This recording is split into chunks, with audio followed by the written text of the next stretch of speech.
Good morning. No one no one guessed it.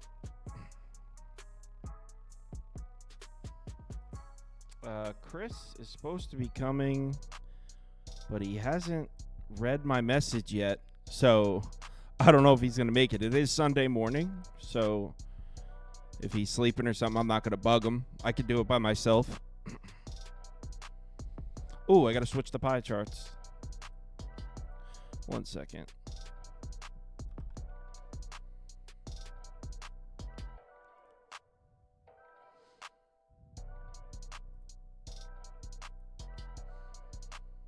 Hope everyone had a good one. That was a great day yesterday, man. And it started off shitty, too, because I lost the Cavs early. And I was like, oh, man, are we about to have a shitty Saturday? But pretty much I lost the Cleveland Cavs game. And then from that moment on, everything went great. What's up, Chris? Chris made it. All right, hold on. Let me get you in the stream.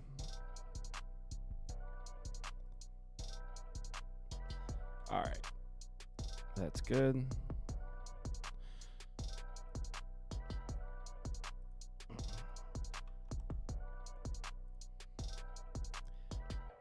All right, we are good. We're good.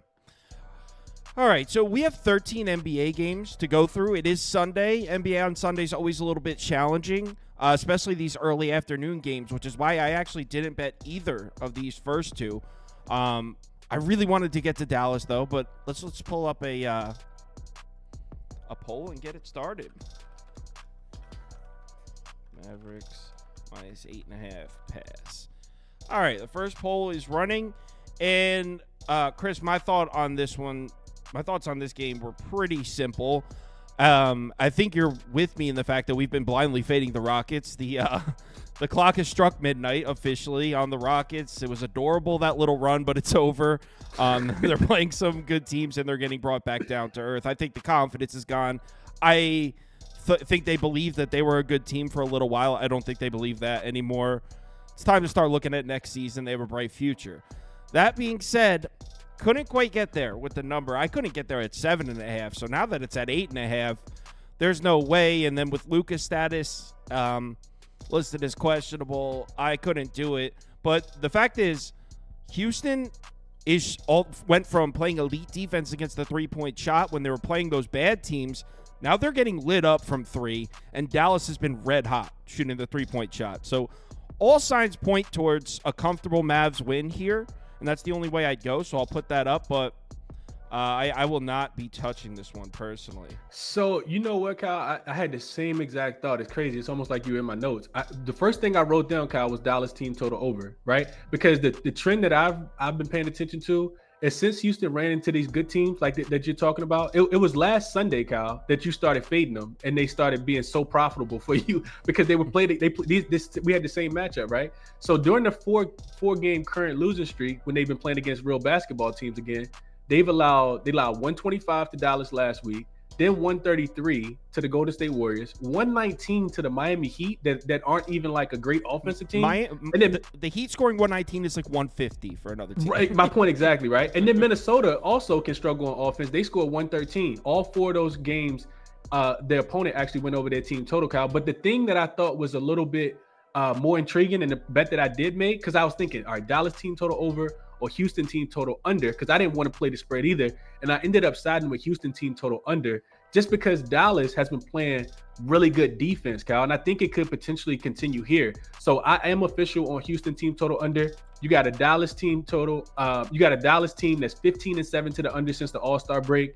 In their recent game, it's been all defensive. They've actually held 10 straight opponents and 12 of their last 14 opponents under their team total. 10 straight opponents have actually gone under this 110.5 number, and I think it's down to 109 now, but I played it last night at 110. Meanwhile, you got a Rockets team that's gone under 110.5 in back-to-back road games. One of those games was against the Jazz, where they only scored 100 points, and then you got the Timberwolves as well in there.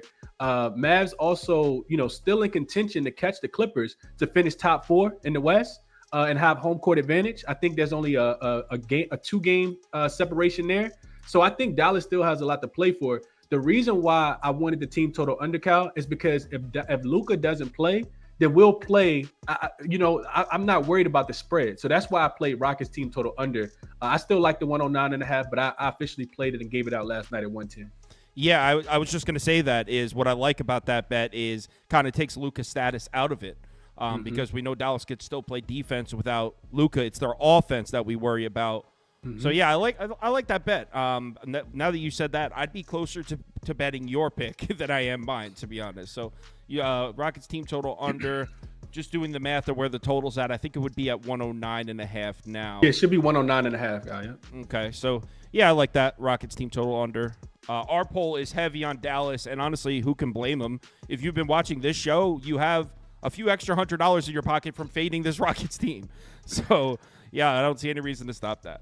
Next game, Cleveland Clippers, and this one, this was a popular one in the Discord last night. People were getting into arguments about this game. A couple people really strong on the Cavs. A couple people really strong on the Clippers. In fact, I believe there's a wager down. Someone has to change their name. Like, okay. Yeah, there's some extra sauce on this one.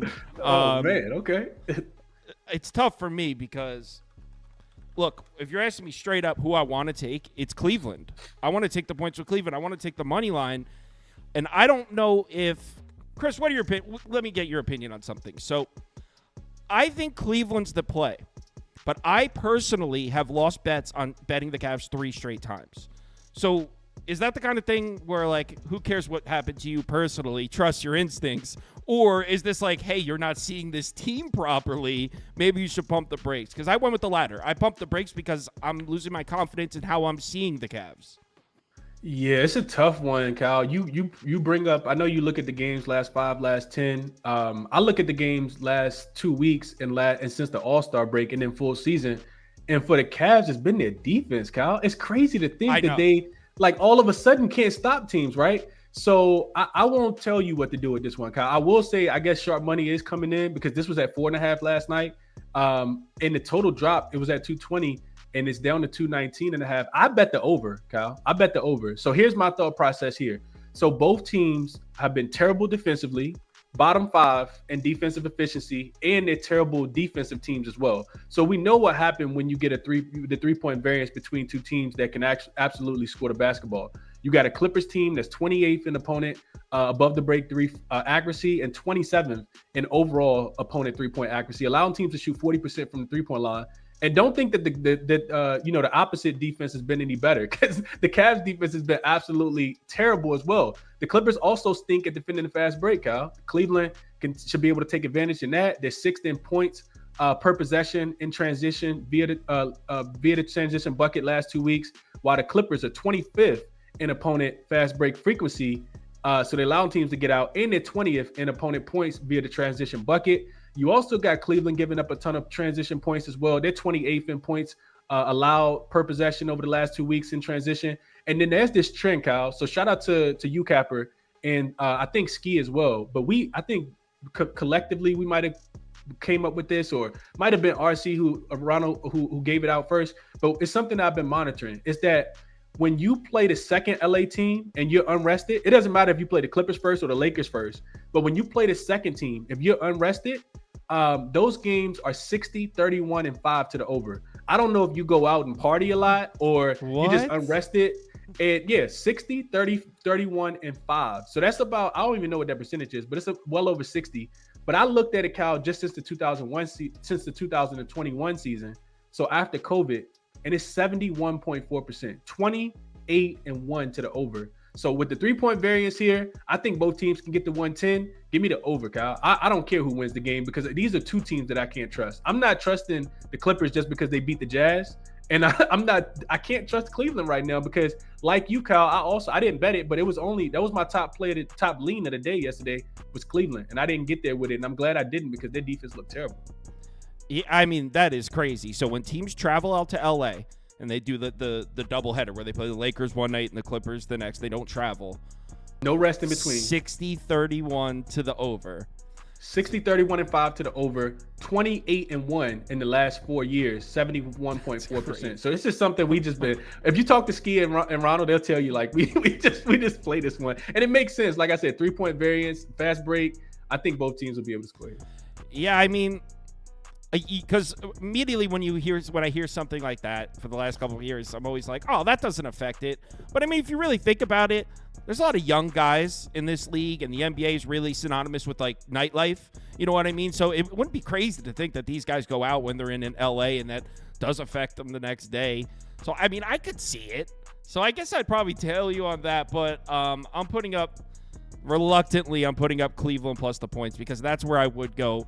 But I actually found enough games I liked today where I didn't need to force this one. Thank God, because the Cavs, the Cavs owe me money right now. This is crazy. And what's pissing me off about Cleveland is I watched the last two games. I didn't catch the whole Denver game, which was 3 bets ago, but I caught the whole Phoenix game and I caught the whole Lakers game yesterday.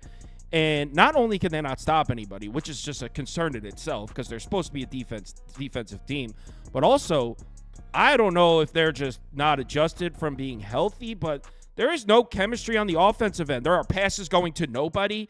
Like Donovan Mitchell will drive and then kick it out, and nobody's standing there. Just it's shit where it's like, what is this, the first week of the season? I don't. He's out of rhythm. Yeah. He's out of rhythm for sure, Kyle. Yeah, they're not on the same page, him and his teammates, and yeah, that's the way I go. But the poll actually leans towards the Clips. 46%, 37% LA. So poll leaning towards the Clippers there. All right, next game. I bet this one, but I have a feeling I feel like we're all going to be on the same side here.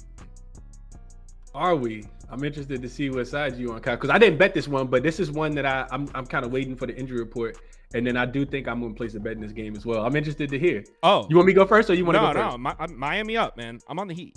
Definitely. Okay, that's the only way I was looking as well, because I like it. I just finished my show and talked about how much I like Miami in this spot. Tell me why. This is this is one of my 3 favorites today. I have 3 that I bet a little heavier than the others, and this is one of them. I got the Heat on the money line at plus 105. I mean, I don't even need to pull up my notes for this because what does Miami do really well? They don't let you run the fast break on them. Nope. You're not running the fast break on the Miami Heat. What do the Pacers rely on offensively? Running the fast break. So right off the bat, I know that I got a matchup I like with Miami. And to take it a step further, what else does Miami do at an elite level? Protect the paint. Protect the rim. I knew you were going there. And that's what the Pacers do. If you ask me, Kyle, what do the Pacers need to do to win games? They need to run the fast break and they need to get to the basket. You just named the 2 defensive strengths of the Heat team. That's what they do, is they don't let you do those 2 things. Not to mention, when's the last time we saw Miami with a fully healthy roster? Nobody on the injury report for the Heat? That hasn't happened. I don't think it's been the case all season. So we're talking about Miami, who's a fully healthy Miami Heat team right now, which I like. I know Halliburton and someone else on the Pacers are questionable, but Jalen Smith. Yeah, I didn't care because I'm down to play the Heat whether they play or not. So I was just like, whatever. I don't need them to be out. And let me pull up one more thing. I'm pretty sure I said I don't need my notes for this one, but now I just want to make sure I didn't forget anything. Now, I don't expect Miami to put on a clinic offensively, but now that everyone's back, Tyler Hero's back, all of the Miami Heat, admittedly a limited offense, but they have everybody they need. And the Pacers defense, although it's not completely terrible, it's really streaky, and you can get to them. So I think Miami's the play here. I can't always go by these pie charts, but the pie charts I got in the bottom left are saying everyone's on the Pacers. I find that hard to believe. I feel like everyone should be on the Heat here. I thought when I bet it that it was going to be a heavy public side. Not that I care, but that's what I thought was going to be the case. And if you look at our poll, 70% on Miami. That's what I expected. But yeah, I'm on the Heat here. I took the money line. Yeah, I like it, Kyle. I like it a lot, honestly. And this was the one play that I said that was on my short list that I hadn't played yet. You can get a +2, I think, on a couple sports books as well. So you can shop around.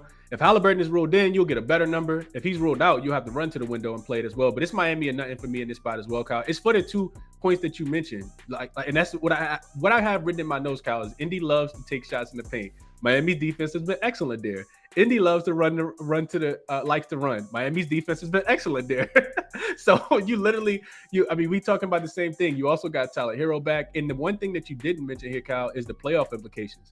So Indy currently a half a game in front of Miami for the 6th seed in the Eastern Conference. Remember, the 6th seed avoids the play-in while the 7th seed has to play extra games.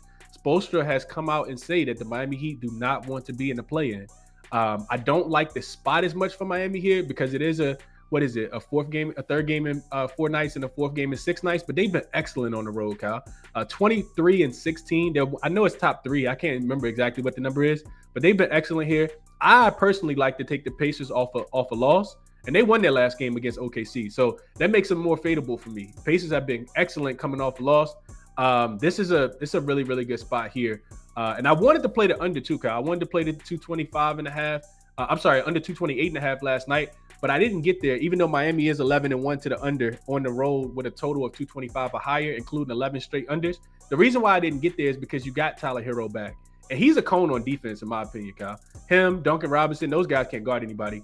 But I do think that they're going to help be able to score in this spot. So Miami plus the 1.5 here for me as well, Kyle. Like I said, didn't bet it yet in full transparency, but I'll be there with you before the day ends. Yeah. I feel like it's got to be Miami now. The fact that everyone's betting Miami, maybe they'll fall short. We know the Heat are known to do shit like that, but I feel like matchup wise, it's a really good one for Miami, and it doesn't so much bother me that they've played a lot of games and they're on the road here, because I feel like adversity is a friend of Pat Spoelstra. And like when it's easy going, that's when I don't trust the Heat. That's when they fumble the bag. That's a fact. When there's adversity, like I trust the Heat. Yeah, they want to take the most difficult path travel. They'll lose outright at home to the Hornets and then go into Denver and win. Mm-hmm. Oh yeah, that's the Heat. All right. So Portland at Boston, and this is a straight pass for me. I believe what I put in my notes is, I guess Boston first half ? So it's a straight pass for me as well, Kyle. What I wrote in my notes for this one was I hate the spot for Portland. It's the last game of a 7-game road trip. Most of the time, that's a super flat spot. So your Boston first half makes a lot of sense. But even with that being said, and this is a game where you potentially do want to wait on the injury report. Boston does have Milwaukee on deck. I'm not sure if they even care about that game, because Boston essentially has nothing else left to play for. Derek White is off the injury report, so potentially just looking at his threes to go over, because that's all he does. And even though Portland's defense has been a little bit better, they've been playing cupcakes. They beat the Charlotte Hornets and the Washington Wizards.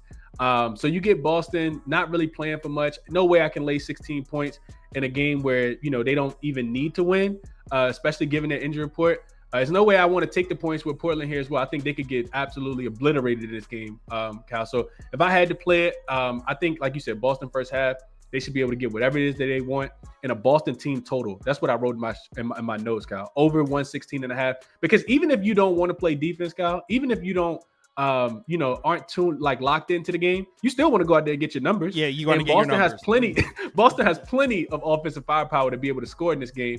So it'd be Boston team total in this spot over the 116.5 and nothing for me. But it's definitely not a game. I'm pretty sure Portland's been running a fairly fast pace recently. Also, a lot faster. Yeah. Yeah, I thought I saw like 6th or 7th recently. So, wow. Okay, so pass won the poll. 38% you said pass. Smart. Yeah, I like the check, guy. Yeah. Smart guys in there. They were like, no, click next. Washington at Toronto, and I actually tried to get on a side here, because I was like, you know what? There's a lot of games with huge spreads. This one could be competitive. I want to bet this, but I couldn't, and I really tried. There were when I was first looking at it, I was on the on the Wizards, but the more I looked, the more I think Toronto is the side. But the thing is, the variance from the Toronto Raptors, if you look at their last 5 games, I mean, we saw there was a 3-game stretch where Toronto looked like not only the worst team in the league, but it looked like there was a huge gap in between them and 29. Like, they looked the worst team I've ever seen. And that was even when they got Quickly and Barrett back. So I was like, all right, Toronto's done for the season. Then they come back and beat the Bucks, and they looked pretty good. I know the Bucks have had their shit recently, but Washington played pretty well in that game.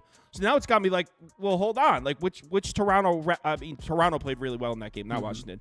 So now it's got me like, okay, well, which Toronto team is going to show up? Because if Toronto's playing hard with Quickly and Barrett on the floor, they have some role players, they should win and cover this number over Washington. But if I lay the 4 points with Toronto and the Toronto Raptors from 5 days ago shows up, I don't have a prayer because they look so bad.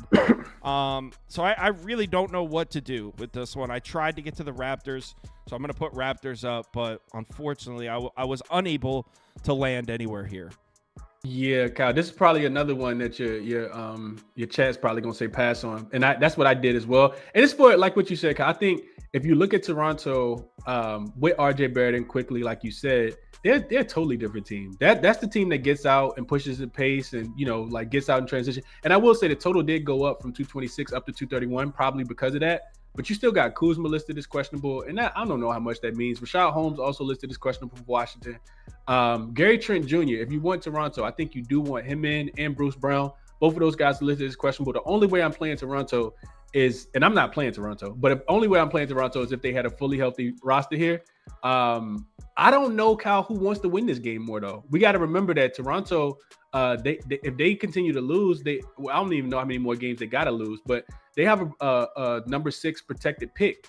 So they can't win but so many more games. And Washington clearly is punted on the season as well. Granted, they're playing hard, but this is a clear stay away game for me, Cal. Like you said, short spread, you want to get there on one side. Right. And I guess the money is coming in on Toronto, but it's not a game that I could play.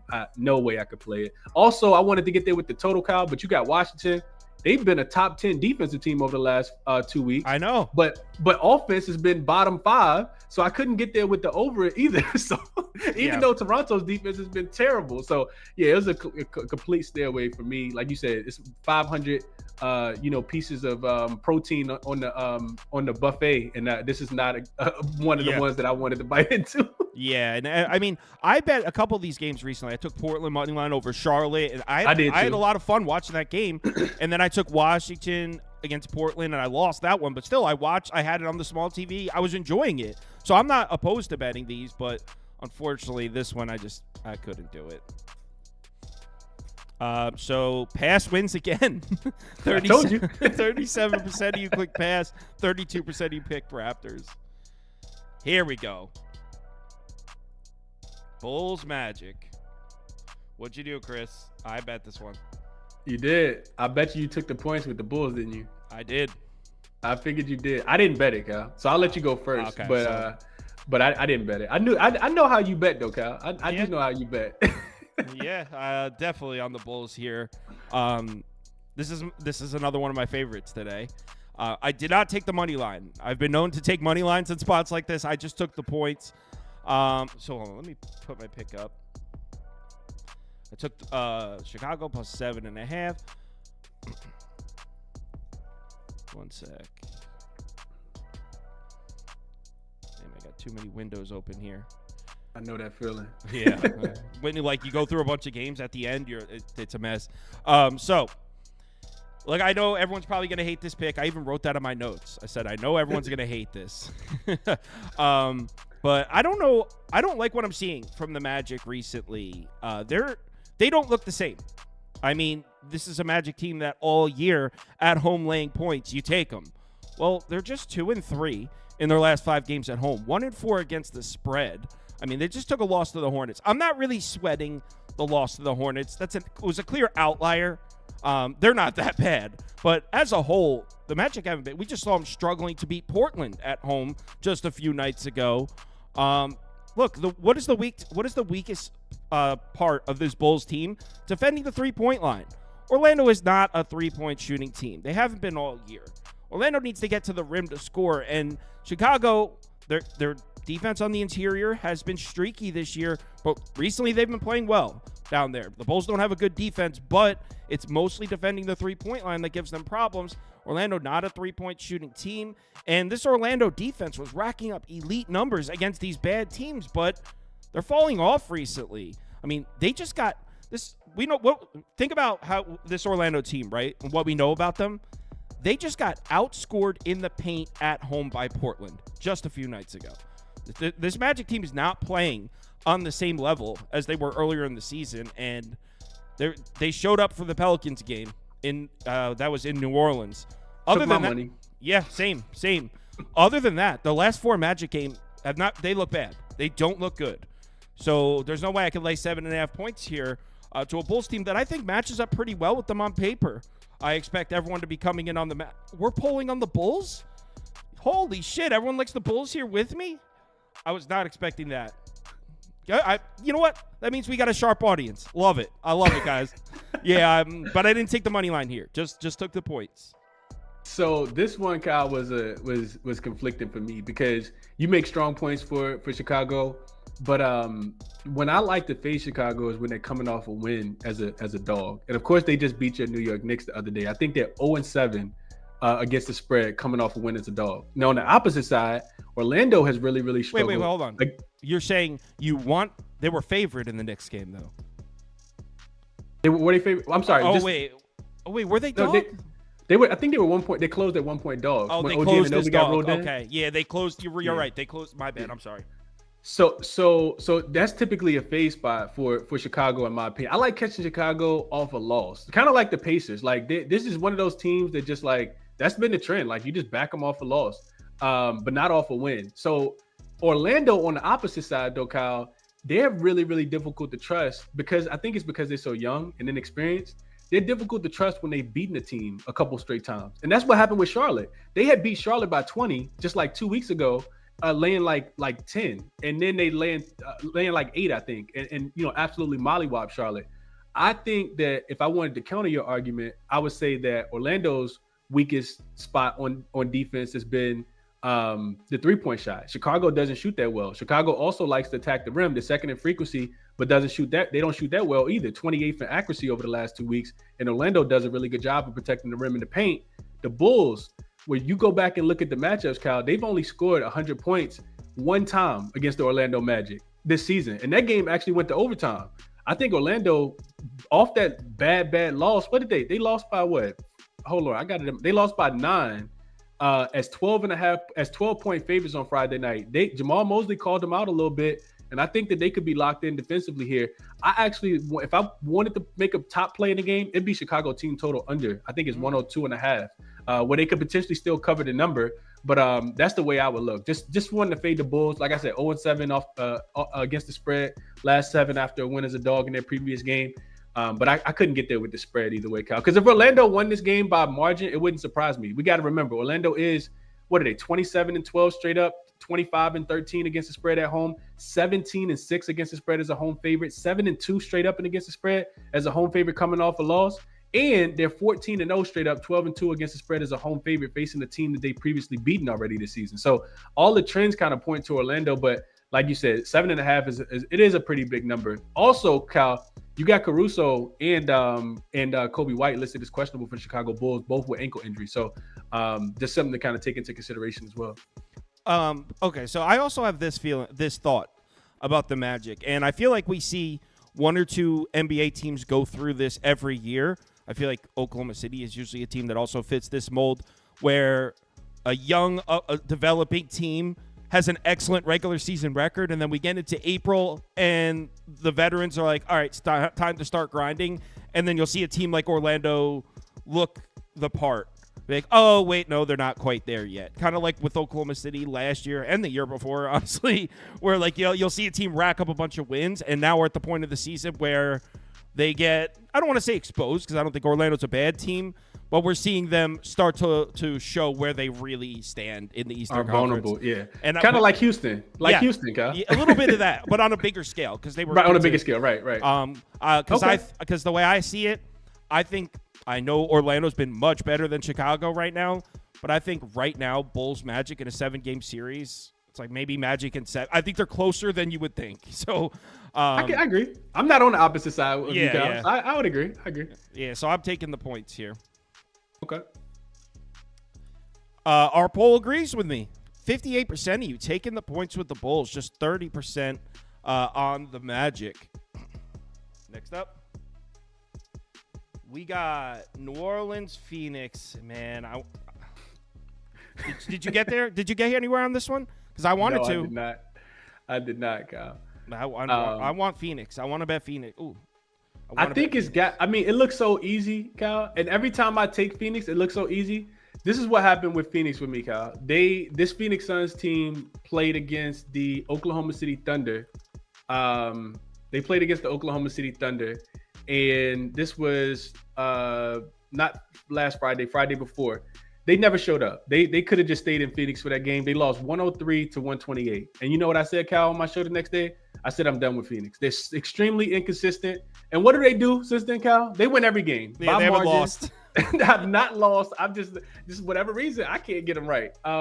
And you go through and look at the numbers, Kyle. It hasn't even been their offense. They're like middle of the pack offensively the last 2 weeks. Their defense has been elite. They're really turning it up defensively. 111 to the Pelicans, 101 to the Cleveland Cavaliers, and 87 to the Minnesota Timberwolves. Absolutely burying the Timberwolves. That's the least amount of points the Timberwolves have scored and the fewest of points that the Suns have actually given up. And kind of like what you just said, Kyle, about rounding in the shape.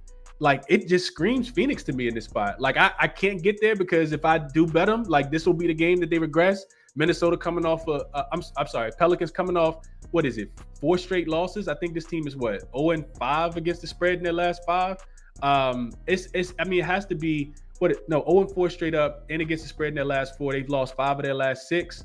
I think Phoenix should be able to get it done with their defense. You also got Zion. He did practice yesterday, but he's listed as questionable with that finger injury. Phoenix fully healthy. It feels like a Phoenix get right spot. Even though, Kyle, I will say this line went all the way up to 6.5, and now it's come back down to, what is it now? 5.5 at some books. So it looks like sharp money coming in on the Pelicans. Also, the Suns teams, they own the Phoenix. They own this team as well. I think that's also important to mention. Devin Booker, for whatever reason, is like a bull that sees red. He has back-to-back 50-point games against them. I might be even 3 games in a row where he scored 50 against them.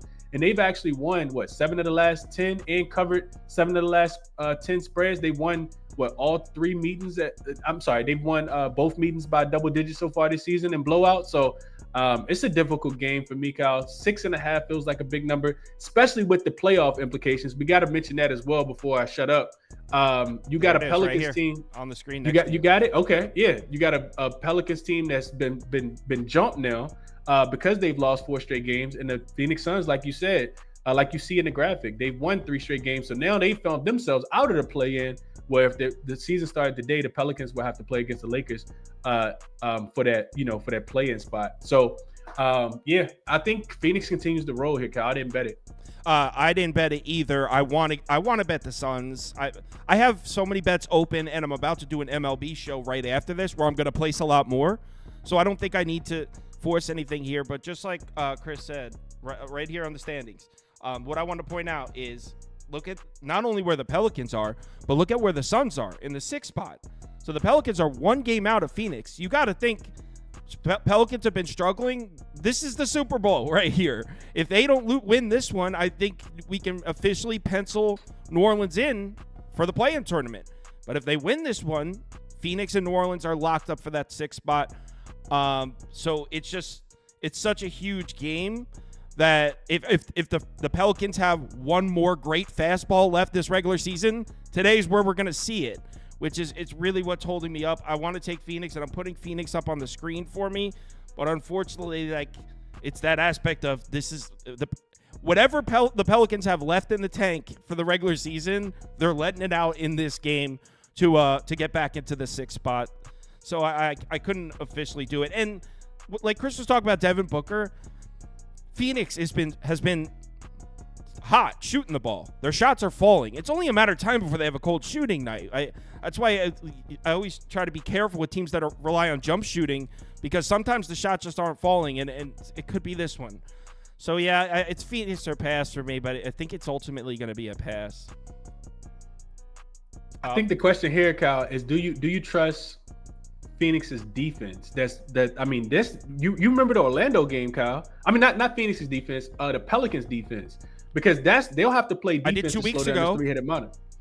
My point exactly, Kyle. Like, they were clicking on all cylinders, no Brandon Ingram, and all of a sudden they can't defend. If you watch the Orlando game, the reason why I like the Pelicans to bounce back is because Orlando can struggle to score. Orlando went out there and looked like they were the Phoenix Suns with Steve Nash back in the day. I mean, they were getting whatever they wanted in that game.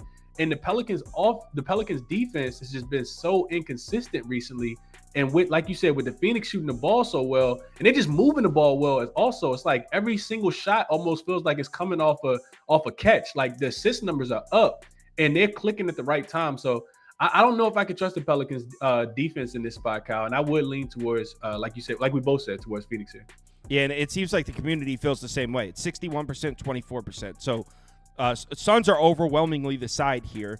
It's just a matter of whether or not you actually pull the trigger on that bet. Next up, Oklahoma City, Charlotte. I can tell you right straight up, I don't even know if Oklahoma City wants to win basketball games.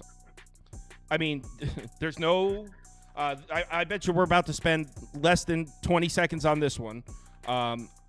There's no way in hell laying points with the Thunder. I don't think they want to win. They're sitting guys that, like, we don't even know if they're actually hurt at this point. I don't know what's going on. I thought SGA was going to play in the Boston game. That was like 2-3 games ago. He's still out. So I've read some things about how it could be advantageous for Oklahoma City to go into the playoffs in the 3 seed. Maybe they want to lose so they get the 3, but I don't know, and I won't lay points to them, but at the same time, I'm not taking Charlotte. So straight pass. Yeah, I'm right there with you, Kyle. So the thing I looked at for Charlotte was the over in this game is actually starting to move up, and I like OKC to at least be able to score. I know J-Dub's not playing. Like you said, no SGA, both of those guys being rolled out. And you got Gordon Hayward coming back to Charlotte. He's listed as questionable in this game as well. But you Nick mean for Richards, Oklahoma City? I'm sorry, for Oklahoma City, And right. He used to be on Charlotte, so it's confusing. He used to be on Charlotte, right. Right. So Charlotte also has Nick Richards listed as questionable. If he doesn't play, that's a lot less rebounding for a team that really struggles to rebound the basketball in the first place. And I think that is a path to the over in this game, Kyle. OKC team total is 113.5. You still got a Charlotte Hornets defense that's 28th in rated defensively. I think they can live in the paint here. And typically, that's where teams, have been able to score against this team. And this was the interesting trend that I've been paying attention to for Charlotte here, Kyle. So after Charlotte is 11-4 to the under when they're coming off a win as a dog, right? And we think about consistency in the NBA, right? Like, oh, you got a big win. Can you replicate that? And they have not been able to do so. Their team total specifically is 9-0 to the under, including 4 straight games where they score 84 points to the Wizards. I'm sorry, 84 points to the Warriors, 85 to the Bucks, 97 to the Pistons, and 97 to the Warriors again. So this is a spot where, even though I gave you all those trends, I can't trust OKC defensively right now. And the Thunder, I think at least will be able to score some points. I didn't bet the over for their team total, but 113.5 feels like a little bit of a discount because I do expect the Oklahoma City Thunder to at least come out, play with some pride in this game, and be able to score the ball here, Kyle. So Oklahoma City team total over is where you would lean? I can see that. That's the way I would lean. I can see that. Yeah, I'm not betting it, but I can see it. Me either. This is the kind of game where everyone doubts Oklahoma City, and then Giddey and the remaining pieces can still beat Charlotte by 15. So, yep. 41% said Thunder, 34% said pass. So no one's betting Charlotte. That's the no one's taking the points of the Hornets there. All right, let's move on to next game. Philly, San Antonio. All right, 6.5. We got the Sixers minus 6.5. Spurs plus 6.5. Which team you fading here, Cal? That's 8-2 to the spread. I know. It's tough. But I bet this one. It's not one of my top bets or anything, but I do have money on San Antonio plus the points here. You got to, Kyle. They cashed what, plus 540 for you the other day? Yeah. I'm not bailing on a team that did that for me. But no, obviously not just that. So it's just this one, very simple. I don't see how you could lay 6.5 points to the Spurs in San Antonio right now. Keep in mind, the Spurs are pretty much locked into their position in the standings as far as the lottery goes. They can't really move up or down. They have no incentive to lose games. I know at this point in the season, teams that are eliminated, that you have to be careful, like how much do they want to win. Doesn't matter. The Spurs are like 4 games up on the team that's below them. So they couldn't possibly drop any more spots, and it's showing on the court. I mean, the Spurs are playing great basketball right now. Just to pull it up and show you exactly. I mean, here we go. Spurs recent schedule. So the Spurs are 4-3 in their last 7 games, and they're not playing an easy schedule. This team beat the Knicks. They beat the Jazz, but they beat the Suns. They were dogs in that game, though, Cal. Yeah. They were dogs in that Utah game. They were. They beat the Suns, who are one of the hottest teams in basketball right now. They went on the road into Denver, covered, lost by 5. The Golden State Warriors, who are also red hot, they lost by 4, covered. They went into New Orleans, beat the Pelicans.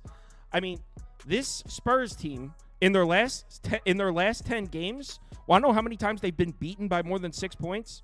Once. One time. So with this number, Spurs are 9-1 against the spread, catching 6.5, and they actually are 8-2 against the spread either way, period, in their last 10 games. I know Philly's a wagon right now. They're also covering, but I now think I think a big part of the reason Philadelphia is covering is because they were getting priced as the shit they were 2 weeks ago, 3 weeks ago, I should say. Now we're seeing Philadelphia get priced as a top 3 team in the Eastern Conference where they were supposed to be this season. So now that Philly's back to getting priced, let's say properly, I think the value's on San Antonio here, and I don't see how you lay this many points to the Spurs the way they're playing. They look like they're putting on an audition tape for next season right now. They're selling season tickets right now. People are like, oh, I'm tuning in next year if you're in San Antonio. So, yeah, I think the Spurs can win the game. I think they're live. The last 6 games, the Spurs are 4-2. Their 2 losses, 4 to Golden State, who are hot, and 5 on the road in Denver.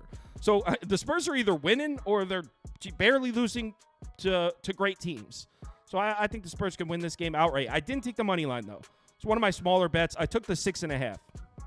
Yeah, you make a lot of great points, Kyle, and I could probably equally make the same great points for Philly, which is why I stayed off the game. I do think that if you want Philly in this game, you want to wait and see what happens with Tobias Harris. He missed yesterday, and Philly, second leg of a back-to-back, of course. It's short travel from Memphis, but they do have some incentive to win this game here, Kyle. They still need to win if they want to get out the play-in tournament. They're only, 1 game behind Indy? So they can potentially catch Indy. It's going to be them, Indy, and Miami all in the race for, playing hard to not be in the play-in tournament. And I kind of personally feel, Kyle, that Philly is a team that doesn't want to be in the play-in because with Embiid kind of limping back into the, to the regular season to kind of tune up, I don't think that Philly wants to play any extra games here. So I think about that and I'm like, man, Philly, granted, like you said, everything great about San Antonio. Philly, could potentially win this game. They get Tobias Harris back.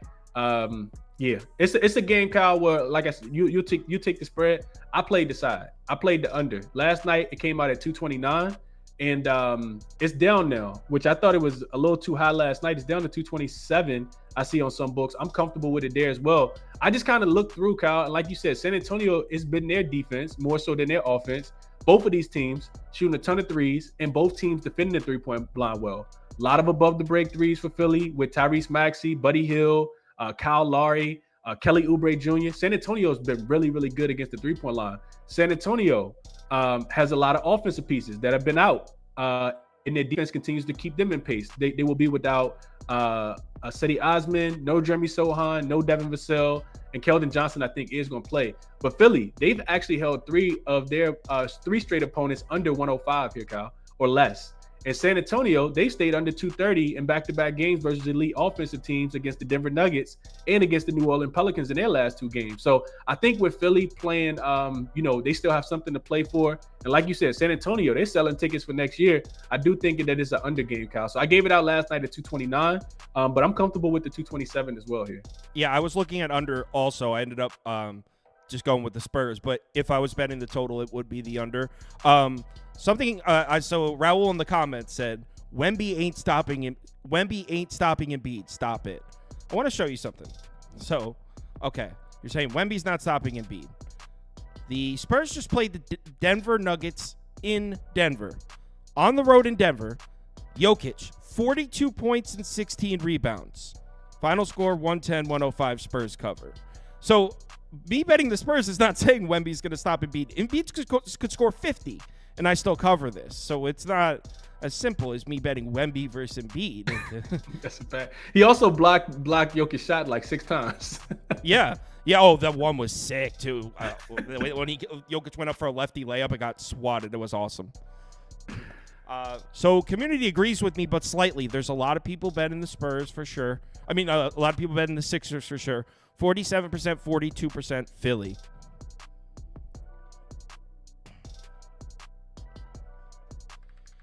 Knicks Bucks. New York Knicks basketball. Knicks plus 3.5. Bucks minus 3.5. All right.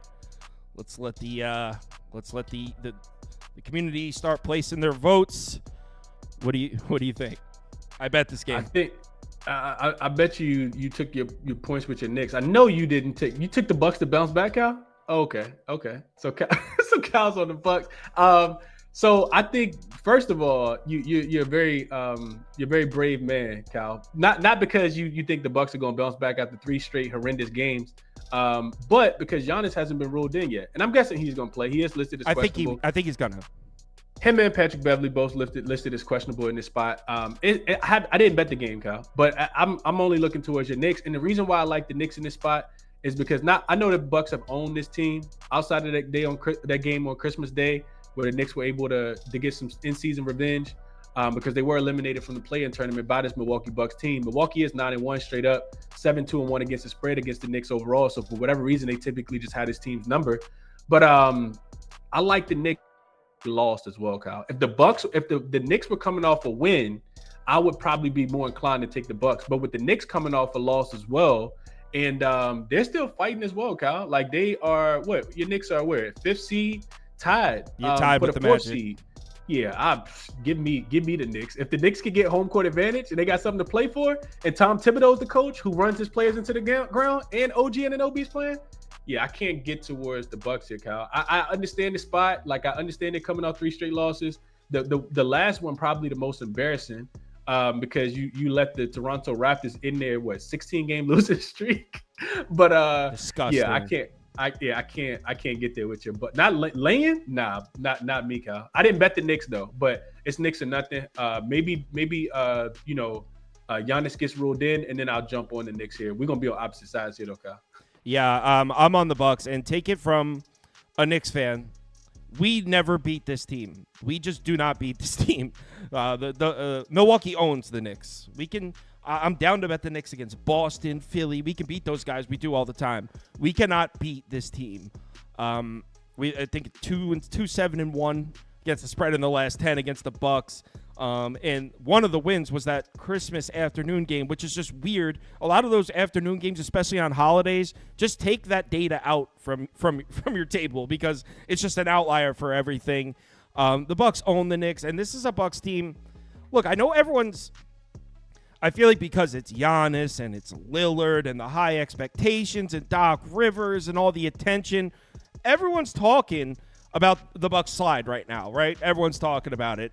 The Bucks and making fun of Doc Rivers and memes and all that. No one's really talking about the Knicks are also 1-4 in their last 5 games. The Knicks aren't playing very well either. This number's too short. I love the Knicks, but the Bucks are. So you're saying on a neutral court these two teams are even? I know based on recent play, yeah, but the Bucks. They're going to come out and beat the Knicks because they always do. I don't even want to get my hopes up. We're not beating this team. We don't beat this team. This team always beats us. Doesn't matter how hot the Knicks are, how cold the Bucks are. I have years of data that show you we do not beat this team. So, yeah, I'm on Milwaukee. It's one of my smaller bets, but I got it at 3.5. So I'm on the Bucks. All right, so our poll's on the Knicks. So community likes New York here, 51%, 38%. In favor of New York. 3 games remaining, and then we'll get to MLB. I know people are asking in the comments. We're almost done. I got Toast and Prop Beaver in the waiting room, so we're ready. We're ready to roll. We got Kings minus 7.5, Nets plus 7.5, and I did bet this game. I actually don't have a graphic for it. I just realized I forgot to tell Prop Beaver to make one. But I took Brooklyn team total under. It's a weird one because I just tried this. I just took the Knicks team total under against the Kings, kind of like the same bet, and the Knicks scored 75 points in the second half or something. So not crazy about it. It's one of my smaller bets of the day, but the Kings have been playing good defense, and specifically they've been playing good defense on the interior for most of the season. Nets jump shots have not been falling. They actually haven't been relying on the jump shot recently like they were earlier in the season. Nets on a back-to-back. Kings are going to force them to take a lot of jump shots they don't want to take. And the Nets' best shooters and best scorers from out there, specifically Cam Thomas, he played 40 minutes last night. So it's the reason that I went with the Nets team total under instead of just laying it with the Kings. I don't know how I feel about this Kings offense right now. I don't really trust them. I don't think the offense looks that great. The defense looks pretty good, and I'm down to fade the Nets, but I don't want to have to rely on the Kings offense right now because actually the Brooklyn has been doing a decent job defending the three-point shot, and that's really the only shot zone where the Kings have decent offensive numbers. So I don't trust the Kings offense, but I trust the Kings defense to show up here. Even if they don't cover, I think they hold the Nets under the total. Yo, Kyle, this is I'm taking a page out of your book here. So let's look at the Kings' last few games. They just played against the Celtics, playoff team, Knicks, playoff team, Clippers, playoff team. Throw away the Jazz because they're not even an NBA team. Mavs, twice, playoff team. Sixers, playoff team. Magic, playoff team. If this is not a get-right spot for the Sacramento Kings that you enjoy betting on the road, I don't know if there is one. Also, the Nets were playing around with their food last night. Had to score 38 points. They scored 38. They beat the Detroit Pistons 38-20 in the fourth quarter. That they exerted a lot of energy to come back and potentially cover that spread last night. They are getting smoked tonight, Cal. They are getting smoked. I didn't bet this one because I talked about it on my show. I didn't bet it yet because I was looking into it right before I did my show. But I am on Sacramento. I'm taking them first half too, Cal. I think, like you said, the Nets. You said that you don't want to rely on the Kings to have to score points to fade this Brooklyn Nets defense. Their defense can do it by themselves, Kyle. This could be a game where they win like 100 to like 85. The Kings defense has been that good recently, but Sacramento first half, I think it's 4.5, and Sacramento full game, Kyle. I'm on both of them here. I just look. You also, one last thing. You look at this spot, Kyle. You got a team that has a 55% win percentage or better coming off 2 straight losses. And you got a team that has a 40% win percentage coming off 2 straight wins. Give me the team that needs to get out of the play-in spot here in the Western Conference. I take Sacramento 10 times out of 10 in this spot here, Kyle. Yeah, I mean, our bets are different, but we feel the same way. Absolutely. And you said 185. I think my score prediction for this one was 99-86. So we're right there. We feel the same way about this one, even though we bet it 2 different ways. All right, so the poll is heavy on the Kings here. So we got 56% on Sacramento, 23% on the Nets. Utah, Golden State, and you know what I almost did here? I didn't place a bet, but I threw it out in the Discord last night. And I was like, there's some sharp people in the Discord. So sometimes what I do is I'll throw something out there and see if anyone like gives me something. Yeah, like, oh, I was looking at, but I was thinking this. No one bit. Everyone was like, so I wanted to. What do you think about Golden State team total under 119.5? No Steph, possibly no Kuminga. 120 points without the 2 best offensive weapons on the team. I know it's the Jazz defense, but you got a lot of younger guys out there playing for minutes in the rotation next season.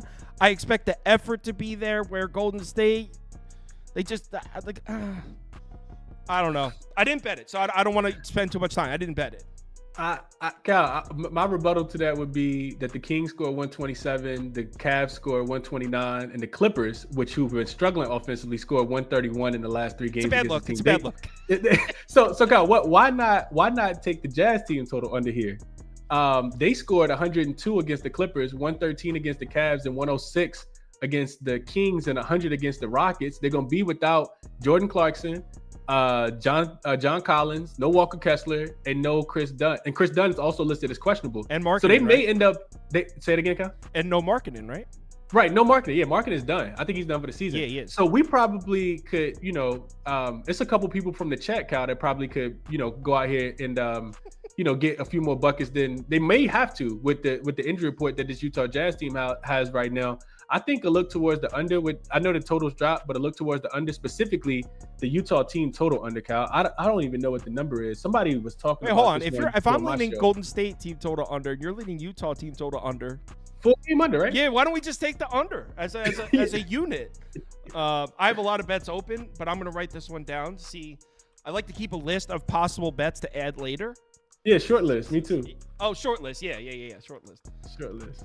What does that mean, short list? I heard Uensky saying that. What is like? It's a list of bets. It's a list of bets. It's kind of like leans. It's a list of bets that you like, but you haven't placed yet. But then later into the day, like, you know, like 8 o'clock, 9 o'clock tonight, you're not like, oh yeah, I got to go back through and like recap the game. It's like, no. This is what I already talked about based on my short list.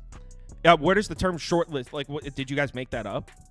Nah, I probably just got it from Ski if I'm being honest. I don't know that's why I was just wondering before I start saying it, if like I should know that, like if someone one day is like, do you even know what that means? I'm like, no. Minnesota up, bro. I'm not scared of this bum ass Laker team. Money line. Dead ass. I'm on the money line here. I'm not head to head with you here, Kyle. I'll tell you that before you start your breakdown. Yeah. Okay. So, I took the money line here. This would be my third. I said I had 3 favorite bets. This is my third. So this is the last one. I'm on Minnesota. I think they win. Did it really drop down to 2? Okay, CLV. I got it at last night. I got it at 3 with and a money line of plus 125. I think is where I got it. And real quick, we got 4 minutes. Wow, we timed this out perfectly. We're on the last game. We're at 4 minutes left. So I know some people are going to be hesitant to fade the Lakers right now. They're playing great. And, hey, all the power in the world to them. I faded them twice during this little winning streak, lost both times. So you're talking to somebody who has taken losses fading the Lakers recently. That being said, LeBron James and Anthony Davis ran 36 minutes each last night. These are not spring chickens. These are not young guys. So now it's a run 36 minutes last night, immediately play Minnesota. And then to top that off, it's not just the fact that they're on a back-to-back, because LeBron, as we know, is one of the best to ever do it as far as conditioning himself and taking care of his body. We've seen how good he is at that. But look at this matchup. So what have we seen from the Lakers in back-to-backs this season, Chris? The defense doesn't show up the next day. The offense keeps them in games, though. We'll see their last back-to-back, they played the Wizards. Final score 125-120. Lakers defense didn't show up, but the offense did. The offense kept them in the game. You want to trust the Lakers offense against Minnesota? If there's one thing Minnesota can do, it's shut your offense down. So Minnesota, great defense against the fast break. Lakers need the fast break. Elite, maybe the best rim protection in the game today. The Lakers need to score at the rim. Just way too many things pointing towards Minnesota. And then atop all that, Lakers are having trouble protecting the basketball. Minnesota, one of the best defenses in the NBA at forcing turnovers, maybe a little bit lazy, a little bit fatigued from yesterday. Turnover numbers could be up. Minnesota wins this game. I'm on the T-Wolves. Yeah, I didn't bet it, Cal, but I mean, you make a lot of sense if you do want to get there with Minnesota. I think Minnesota coming off a loss, which we got to remember, they're still fighting with Denver, who won yesterday for a number 1 seed in the Western Conference. Denver right now, half a game up on Minnesota, so that makes a ton of sense. The Lakers I can't get right, Cal. They're kind of like the Phoenix Suns, so I stopped betting their games. I'm a diehard Laker fan, and for that reason, I typically don't become emotionally and financially invested in this team because they have been so Jekyll and Hyde. And just when I think that I'm going to catch them on the right side, Cal, I'll be on the wrong side of them as well. So it's not a game that I bet, but you make a lot of sense there. What I will say, Cal, is this Lakers team, if you remember last year, they do kind of look like they're shaping into that form. I had no idea that they were going to cover that 6.5 yesterday. And even when Cleveland got the game close, they were like, nope, you guys can't guard us. Like, the offense has just been off the chart. It's very symbolic of what we saw last year going into the playoffs, where they had to beat this Minnesota Timberwolves team in the play-in game. And then, of course, they ended up demolishing the Memphis Grizzlies. So I stayed off the game because I could kind of see it going either way. The over, Cal, now that the totals dropped back down, makes a ton of sense. You kind of talked about it. The Lakers 3-0-1 to the over after when they're on the second leg of a back-to-back. So you mentioned the Wizards scoring 120. The Grizzlies scored 124, scored 131. And the Spurs scored 118. So I think a look towards the over with the total dropping just a tad bit too many points would probably be the better look, in my opinion, in this game, Cal. But I stayed off of it. I'll root for you with your Minnesota bet because I'm not on this one. Yeah, I like the over too. Especially since Minnesota just played like a 89-79 game or something. Mm-hmm. It's got this total all the way down at 219.5. If you look at the Lakers' second game of back-to-backs and then look at this total, you're like, what? These games usually go over 250. So, yeah, I like the over a lot, too. Minnesota team total over. Let's go Wolves.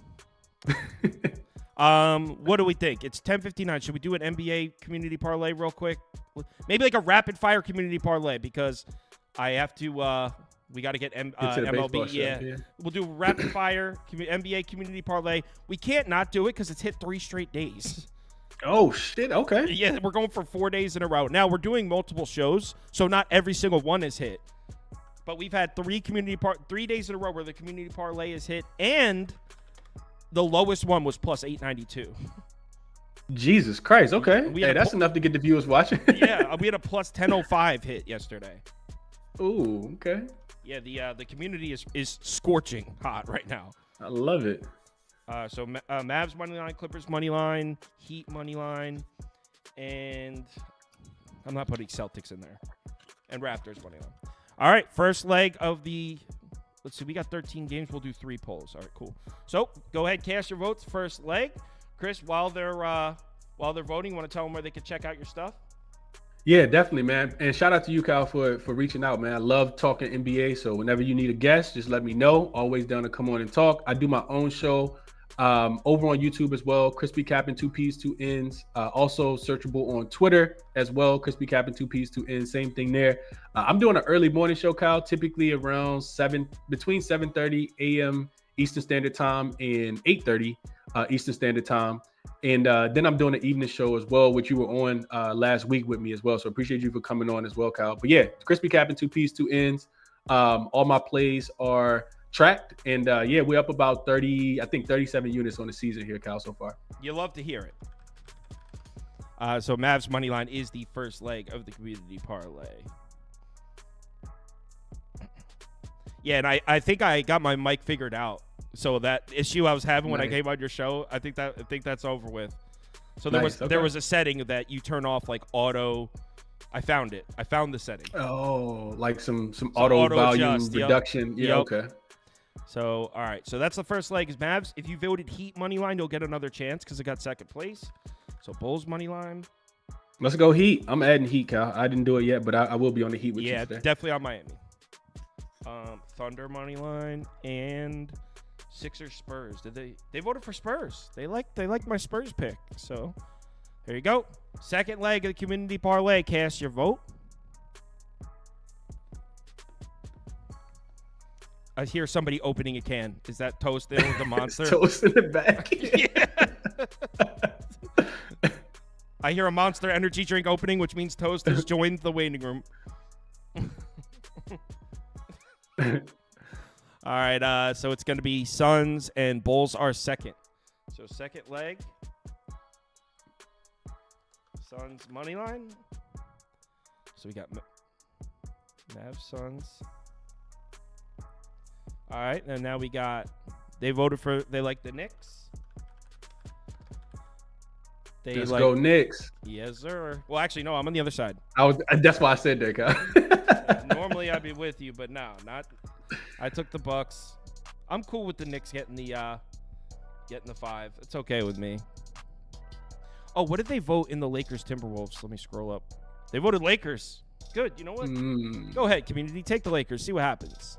See what happens when you take the Lakers. Unfadable right now, Kyle. Like the Phoenix Suns right now, the Lakers. I can see that. They are playing great, but this is a terrible, terrible spot. Not only on a back-to-back, but what we usually see from the Lakers on back-to-backs, Minnesota's like elite at stopping it. So this is true. This looks like it's going to be Kings with the Lakers second place. Yep. Kings and the Lakers second, which means the 3 second-place finishers were Bulls, Heat, and Kings. No, that's what we need. Bulls. No. Yeah, those are the last 3. So Bulls, okay. Let me know what we need, Kyle. Heat, money line, Lakers. So the first 3 legs are Mavs, Suns, and Kings, and this is the poll for the last leg right now. What's it going to be, community? So Sauce, make a video for the Mike Tyson fight. Nah, dude, I like professional boxing. I don't know what that is. Mike Tyson wasn't good enough to fight professionally 20 years ago. Like, really think about that. He was not good enough for professional boxing 20 years ago. Hey, if you can bet on it, Kyle, that people want you to make a video, man. You no touching shot. every shot. stratosphere. That whatever that new era of sports, like, I don't get it. It's what are they fighting for? Money. Right, but like, okay, then why are we watching?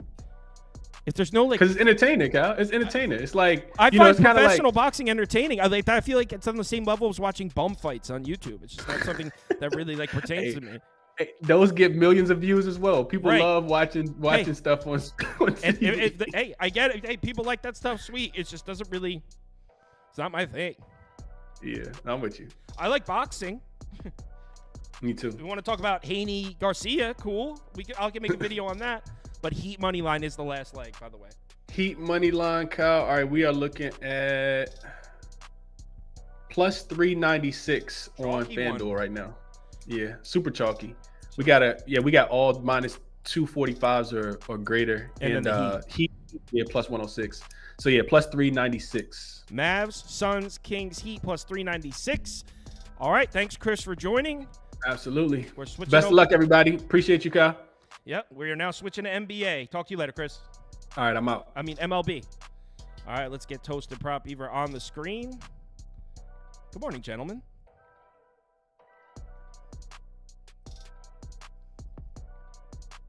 I hear.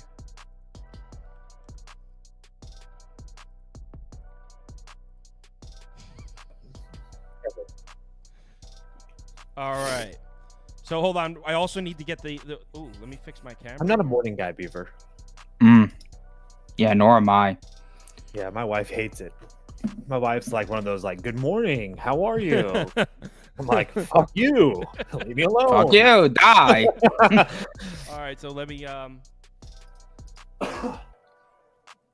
need to get the MLB picks up real quick. I need about 60 seconds to prepare. 1 sec.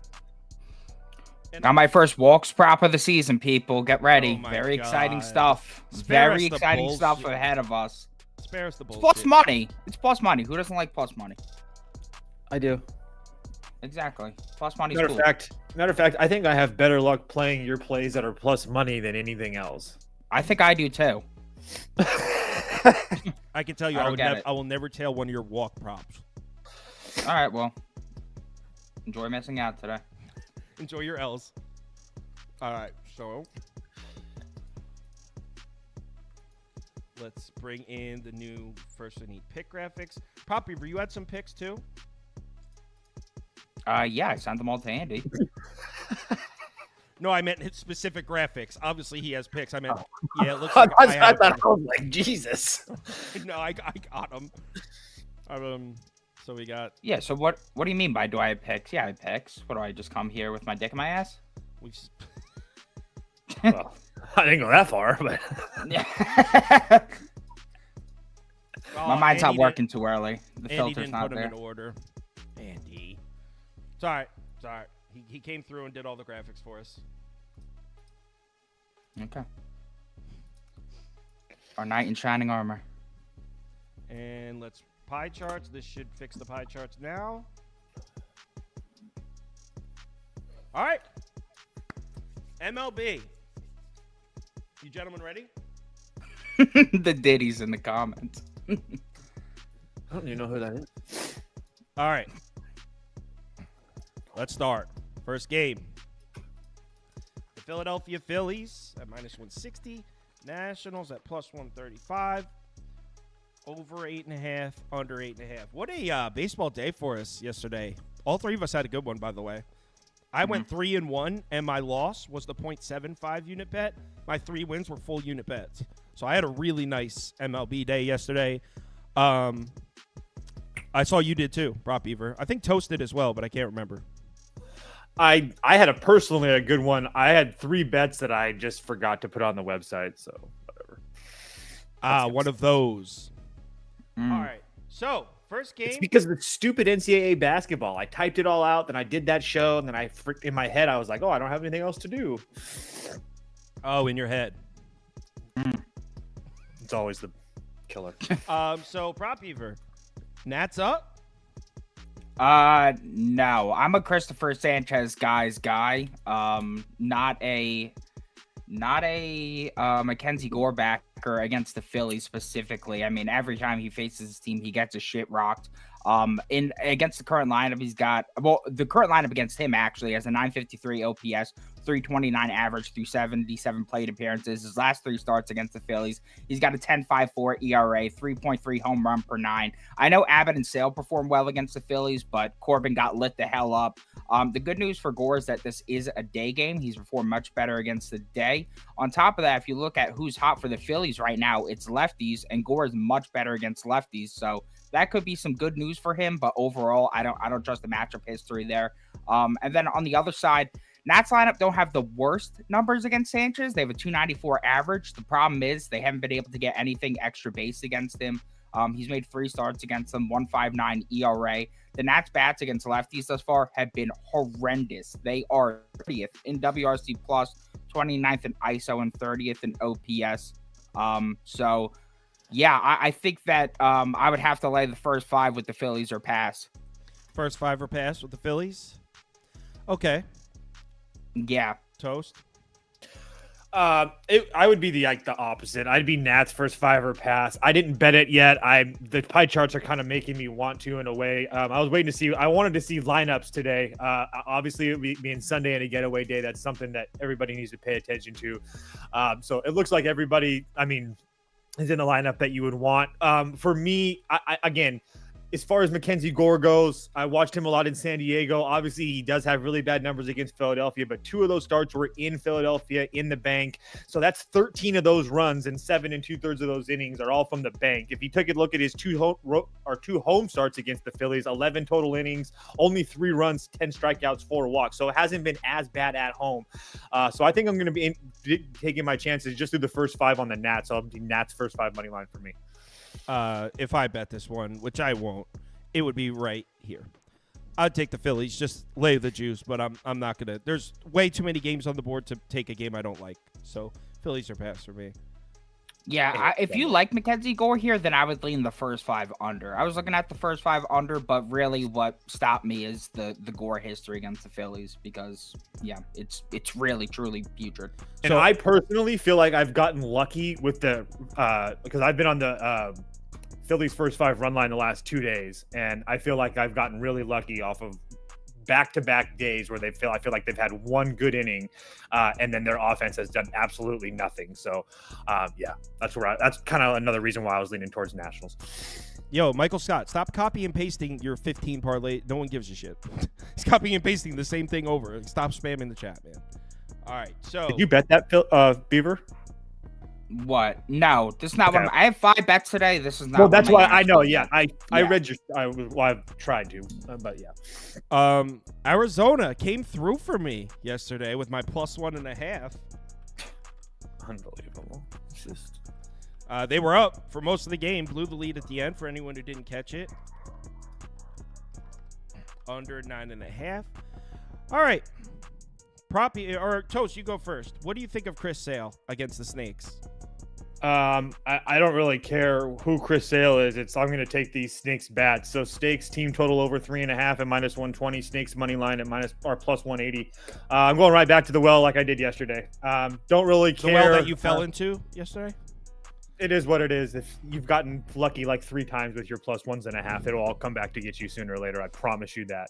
This is the year of the +1.5. You wait. No, I don't get it. You're taking these +1.5 too in these high scoring matchups. You're getting beyond lucky that these. It's are like games. it's the yeah. I was just gonna say. Is it lucky or is it good capping? Not good lucky. capping. There's no You're question. wasting value. But You're making me it want will to take catch up eventually. +1.5 to prove a point.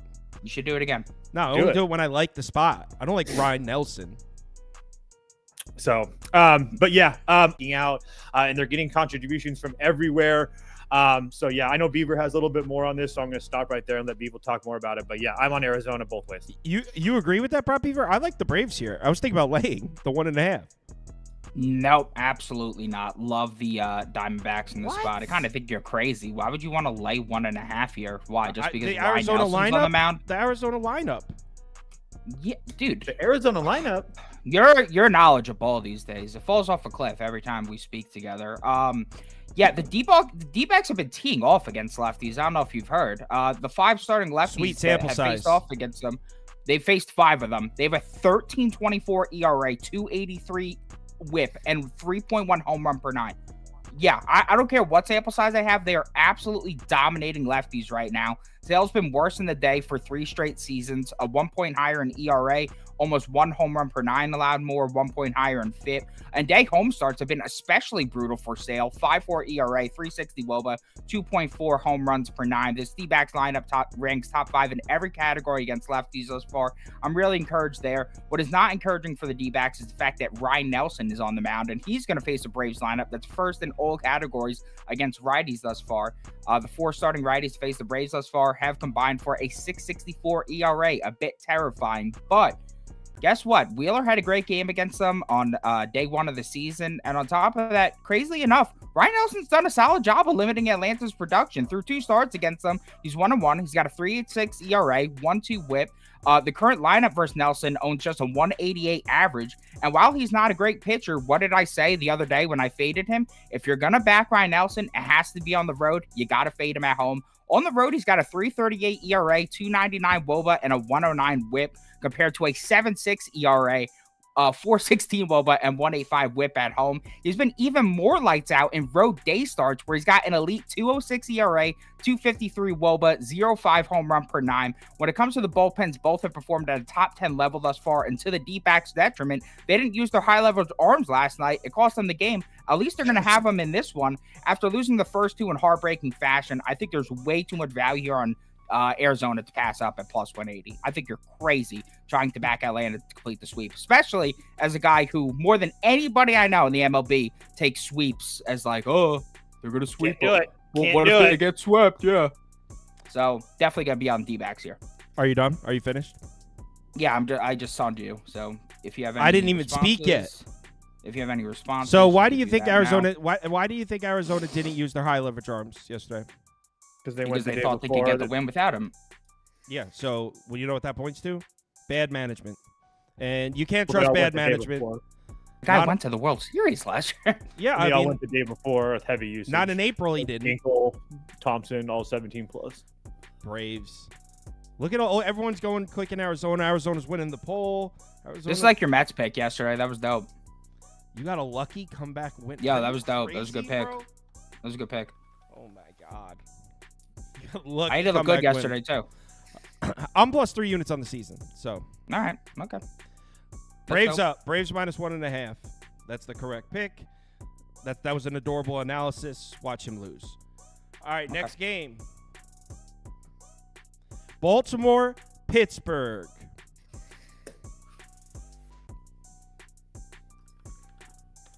Minus 125.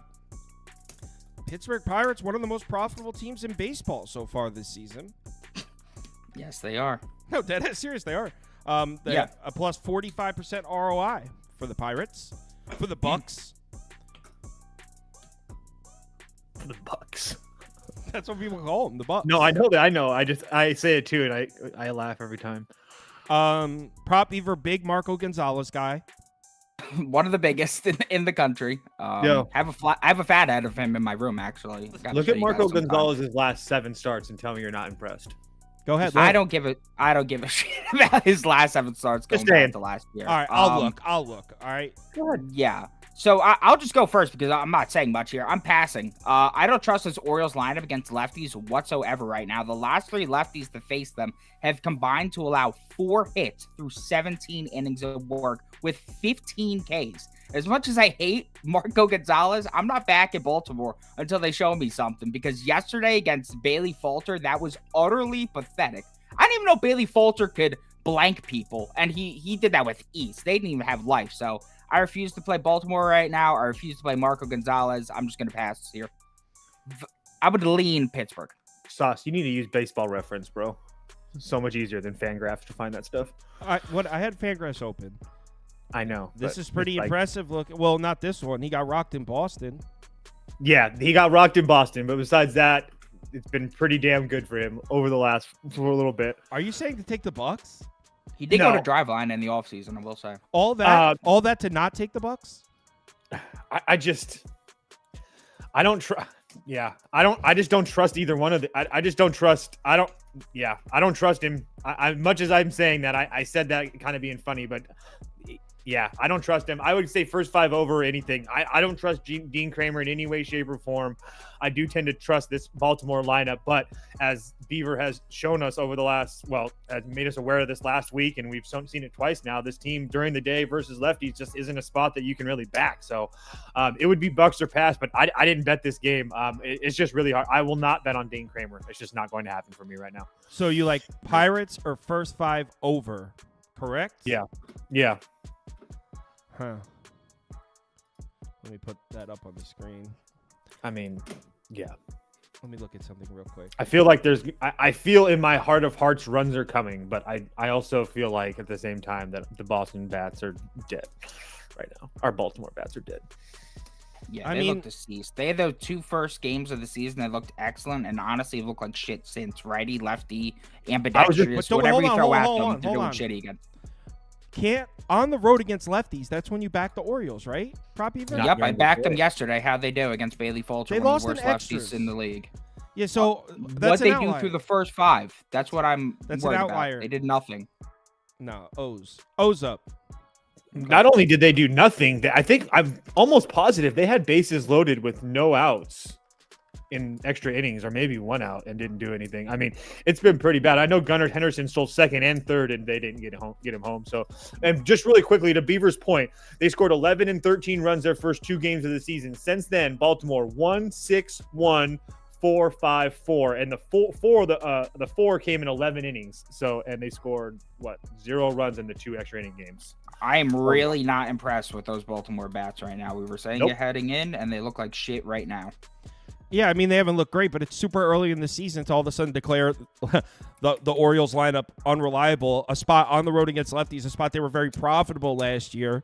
It was at home against lefties where they weren't profitable. On the road, they were like 2nd, 4th in OPS, WRC plus. You're bailing on all the numbers from last year after a few. It's a Sunday. There's 15 games. Like, why do we have Not to mention bet the Orioles here? Here's the starters that the Royals have faced: Sandoval, Canning, Detmers, Waka, Marsh, Reagans, Jones, and Falter. Like 2 of those names are even somewhat decent. Everybody else is trash, and they're not doing anything. So I'm done. Yeah. All right, I'm on the Orioles. No wasting my I breath added on it this to anymore. I added it to the list of games I might bet. So we'll see. Poll is 55%, 34% in favor of Baltimore. And you're going to have no Kimbrel, and every single person in that bullpen went yesterday except for Cano, but he had worked the last 2 or 3 days. So, Yep. So then why are you on the first 5 over instead of the full game over? I'm not betting this shit game. I that's the best thing that you I are hyper focused on this game that me nor Toast like whatsoever. Pardon me for trying to give the viewers there was some good snow information. yesterday. They were playing. Yeah, it's just like there's 14 games. You're friggin' trying to squeeze the most out of this dog shit game. I didn't bet it. I just added it to my list of possible bets. Well, I think it just dropped, so you might be able to get Baltimore a little bit better price in like 10 minutes. Yankees, Jays. Toast, do you like Francois in this spot? Dude, I don't even know what to think of this game. I guess first 5 over.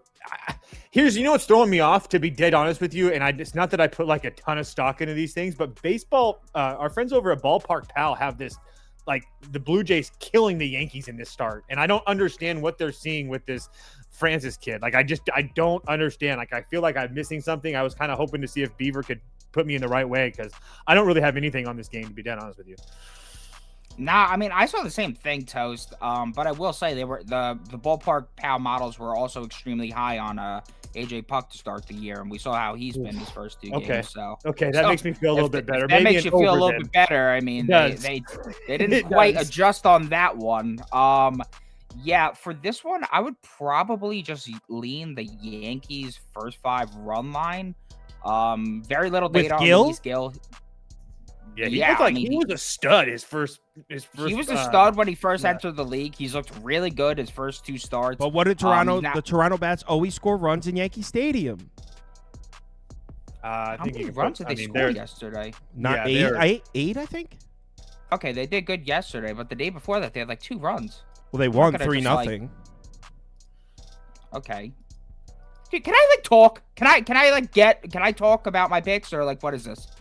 Faces the Jays lineup. They showed an ability to get on base against Clark Schmidt, but they still only managed 2 runs on 9 base runners. So still, they got 9 base runners against Clark Schmidt yesterday. The team still doesn't know how to score runs. I don't think the Jays have suddenly changed their ways. The last 6 starting righties to face them have combined for a 0.74 ERA and a 0.88 WHIP. I'm not going to stop fading them until they show me something. On the other side, we got Bowden Francis. It's his second career start. The first one, he got annihilated at Houston, allowing 10 hits, 3 homers, and 7 runs through 5.1 innings of work. We saw the Yankees get to lesser pitchers in J.P. France and Ryan Nelson, combining for 8 runs, 11 hits, and 5 walks through 8 innings of work. They just throttled Gausman yesterday for 6 runs. So I think they're going to get busy on Bowden Francis, and as long as Luis Gil doesn't get shelled against the Jays lineup, that I think is utter piss. I think that minus 110 for the Yankees on the first 5 run line is pretty solid value here.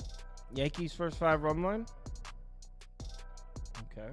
Let's get that. I was thinking like first 5 over in my head, and then when I saw the Sims, it kind of threw me off because I was like, man, I actually thought Toronto might be able to scrape a couple, and I thought the Yankees would throw a couple too, but.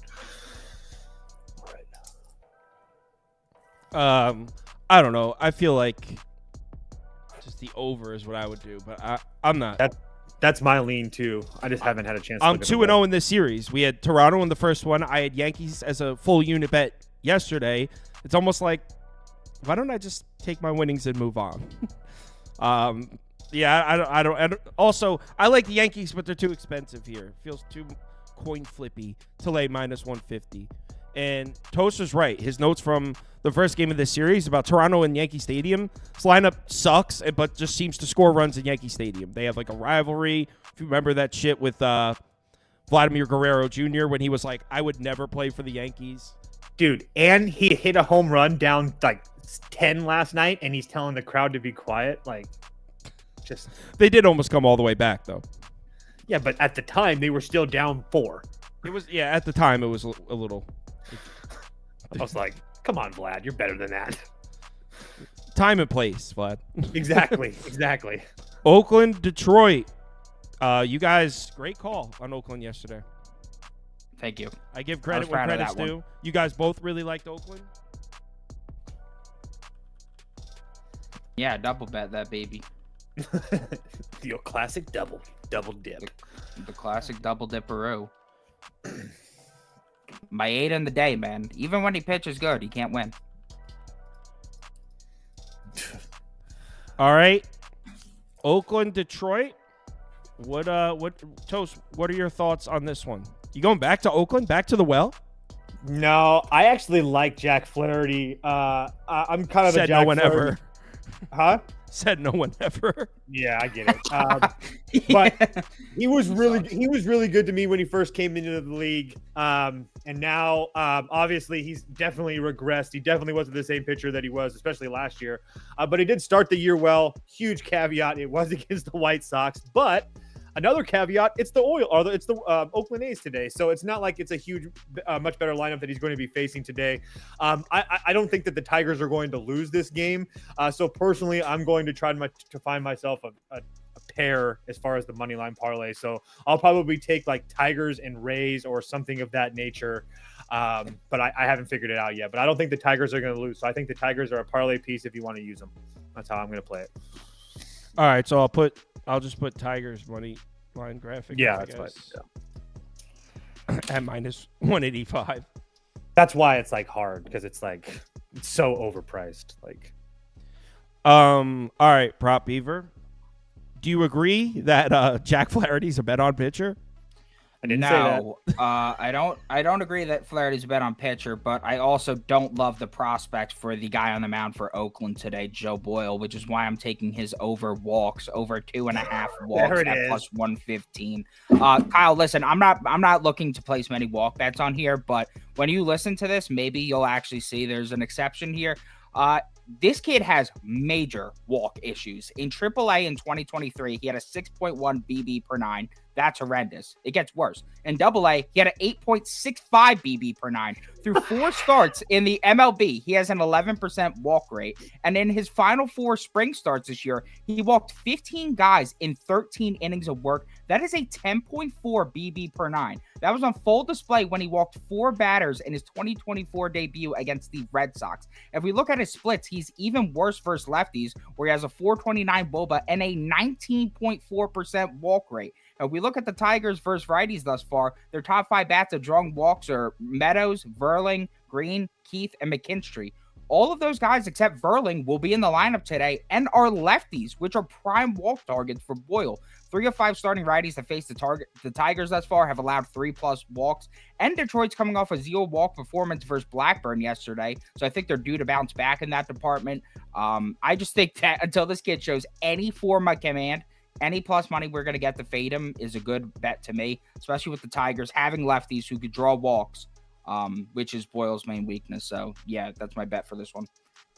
Boyle over 2.5 walks. That's the bet you just gave out on our show. Yeah, I really like it. All right. At MGM. You tailed that? Yeah, at plus, dude. When he does his plus money plays, it's really hard for me not to. I swear, I'm not. I know he's not hitting at 80%, but when I tail him, it's like a 75, 80% hit rate. Oh, well, I'm not tailing.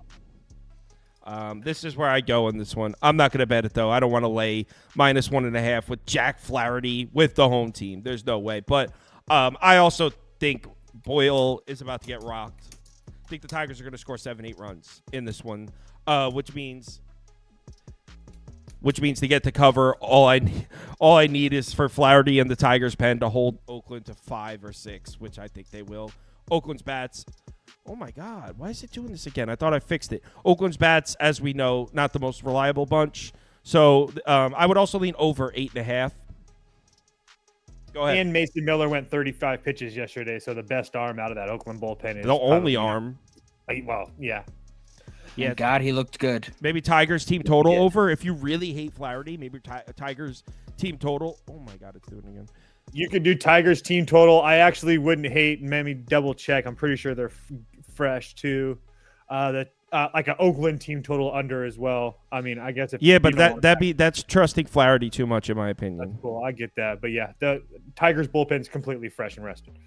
Yep. So 66%, 20% in favor of Detroit. Everyone's taking the Tigers here, and I agree. If Detroit won that game last night, I could see it. But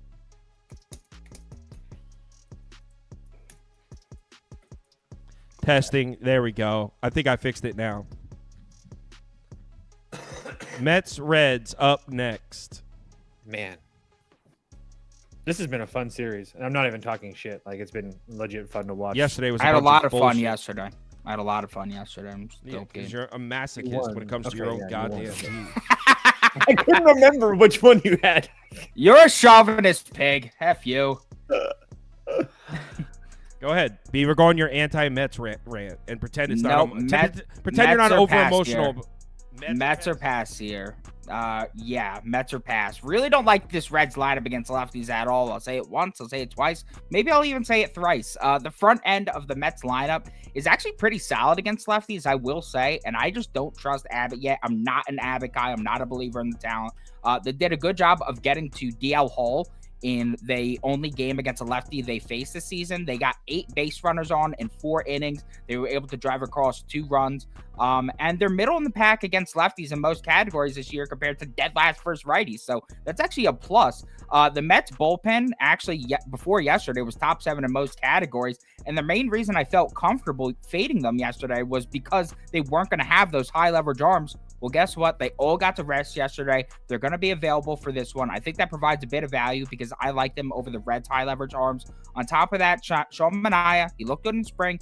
He looked good in the opener. I don't fully trust him, but I think there's value in New York at this price, especially after we saw some life out of those bats yesterday. So I'll take the plus price. Well, the low vig, I guess, with the Mets in this one.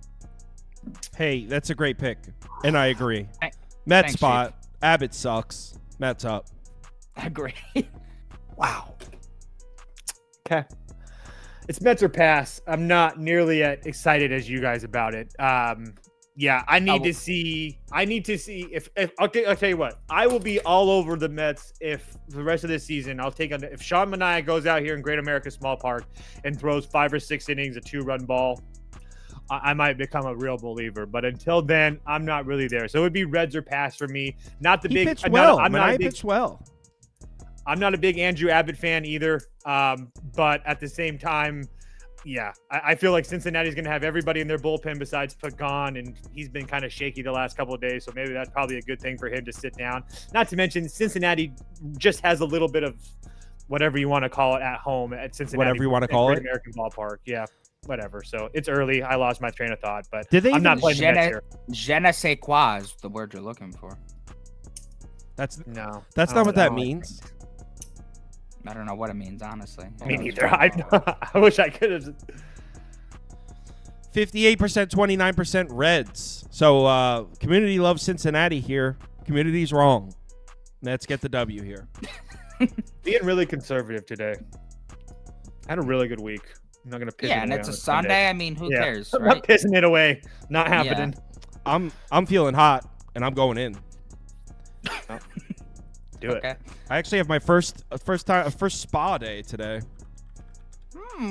At 3 o'clock. One of those. I have never gone to one of these nice ones. Enjoy. She said, Well, you've done plenty of facials before, so this should be. Oh! I see what you did there. Yeah. Touche, Beaver. All right. Cleveland on the road in Minnesota. Dogs on the mound. Dogs are out today. Tristan. Dude. Jesus Christ. Blind bet on Get it Tristan? over with. Blind bet on Do it. Tristan. I'm Go ahead. asking you. I don't understand how you can trust the kid right now. I understand where you're coming from and the talent and all that's just, I get that. But let's just take a step back and think about just one thing for me. How bad is that Seattle lineup? Wait, someone's saying postponed. Oh, yeah, I did see something where this was going to be delayed or postponed. So. Oh, were you going to mention that? No. You were just going to let us talk about it and not tell us? I wanted the comments to really get involved here and show that they care about the program. Okay, well, then I'll make it even quicker. Regardless, he looked like shit against Seattle, giving up 5 hits, 2 walks, only 2 strikeouts. So it's not like he was giving up a hard contact and striking out the rest of the guys. I actually think this is a really good bounce back spot for Bailey Ober, who got absolutely annihilated in his first start against KC. But his last 3 starts against Cleveland, 2 of them on the road, 1 of them at home, 18 total innings, 7, 8 hits. So 18 total innings, 8 hits, no runs. 14 strikeouts. It's postponed. It's not delayed. They're not playing today. Oh, okay. Well, then there you go. I was like, I thought you knew that. I was like, where's he going with this? Sorry, my bad.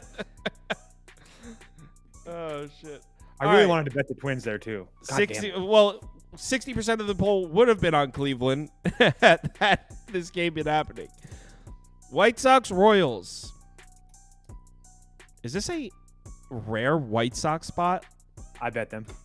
First 5-run line. Run line? You took the half run? First 5 money line. I was going to say, ooh, Toast. Wow, Sorry. really? Now you're got bending excited. your own rules. I got really excited. I mean, you could alt line it and lay the half run, right? I know. That's why but regardless, Garrett Crochet has been absolutely fantastic over his first 2 starts. If you watch baseball, you don't need me to tell you that. 13 innings against Atlanta and Detroit.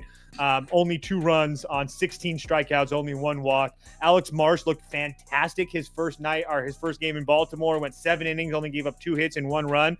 Shout out to that because I had the Royals in that game. But I don't think that's going to happen here today. Not that I sit here and expect that I'm trying to tell you that the White Sox are going to smash this Marsh kid, but I think that they can get 1 or 2 off of him, and I think that's all that's going to matter. So I understand that the Royals versus lefties at home is a spot that people are going to like, but I really think that Garrett Crochet kid is a lot better than people think he is. So I took White Sox in the first 5.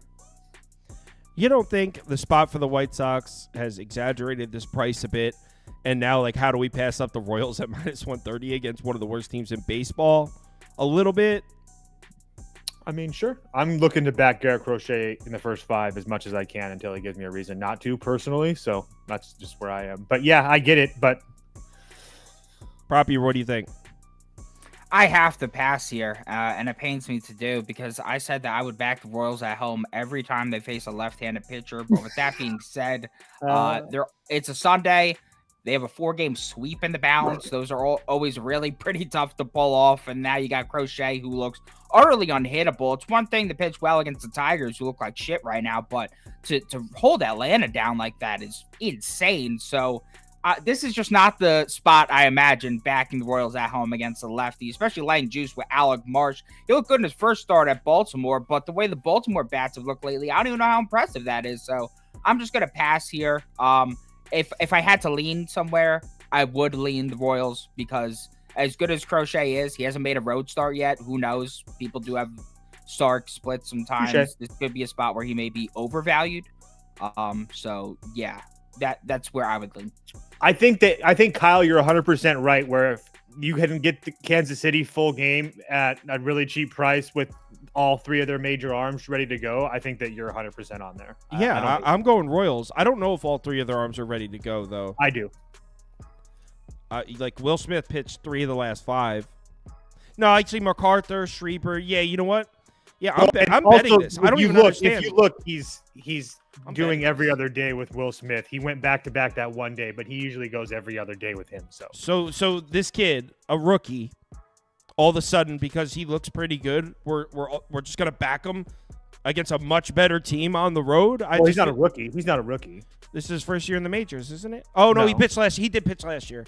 And in 2020, he pitched all the way back in 2021. He had a 2.82 ERA in 2021. Why do I feel like he's just emerging now? He's been hurt. He hasn't pitched at all, like in 3 years, like barely anything. The Royals are a much better team than the White Sox. Yes, no question. Especially at home versus a lefty, no question. Yeah, nothing you were saying Royals. Is wrong. I'm betting it. Yeah, I'm betting it. I'm betting on the guy in the first 5. That's it. I think this is one of those cases of there's a nice angle here for the White Sox, and it's been shared on Twitter and on YouTube so many times that it's actually been bet down to the point where the value's on the other side. You follow what I'm saying? Yeah, but I don't know if there's that angle, really. I think the only angle is Garrett Crochet is that dude, and you're getting plus money on him. So you're not. That's really it. You're not getting plus money. No. Not anymore? Yeah, you're getting plus money. At first 5. We're looking at the full game. Yeah, I'm betting full game. Okay, yeah. Well, then, yes. Seattle, Milwaukee. And you're barely getting that. Yeah, that's crazy.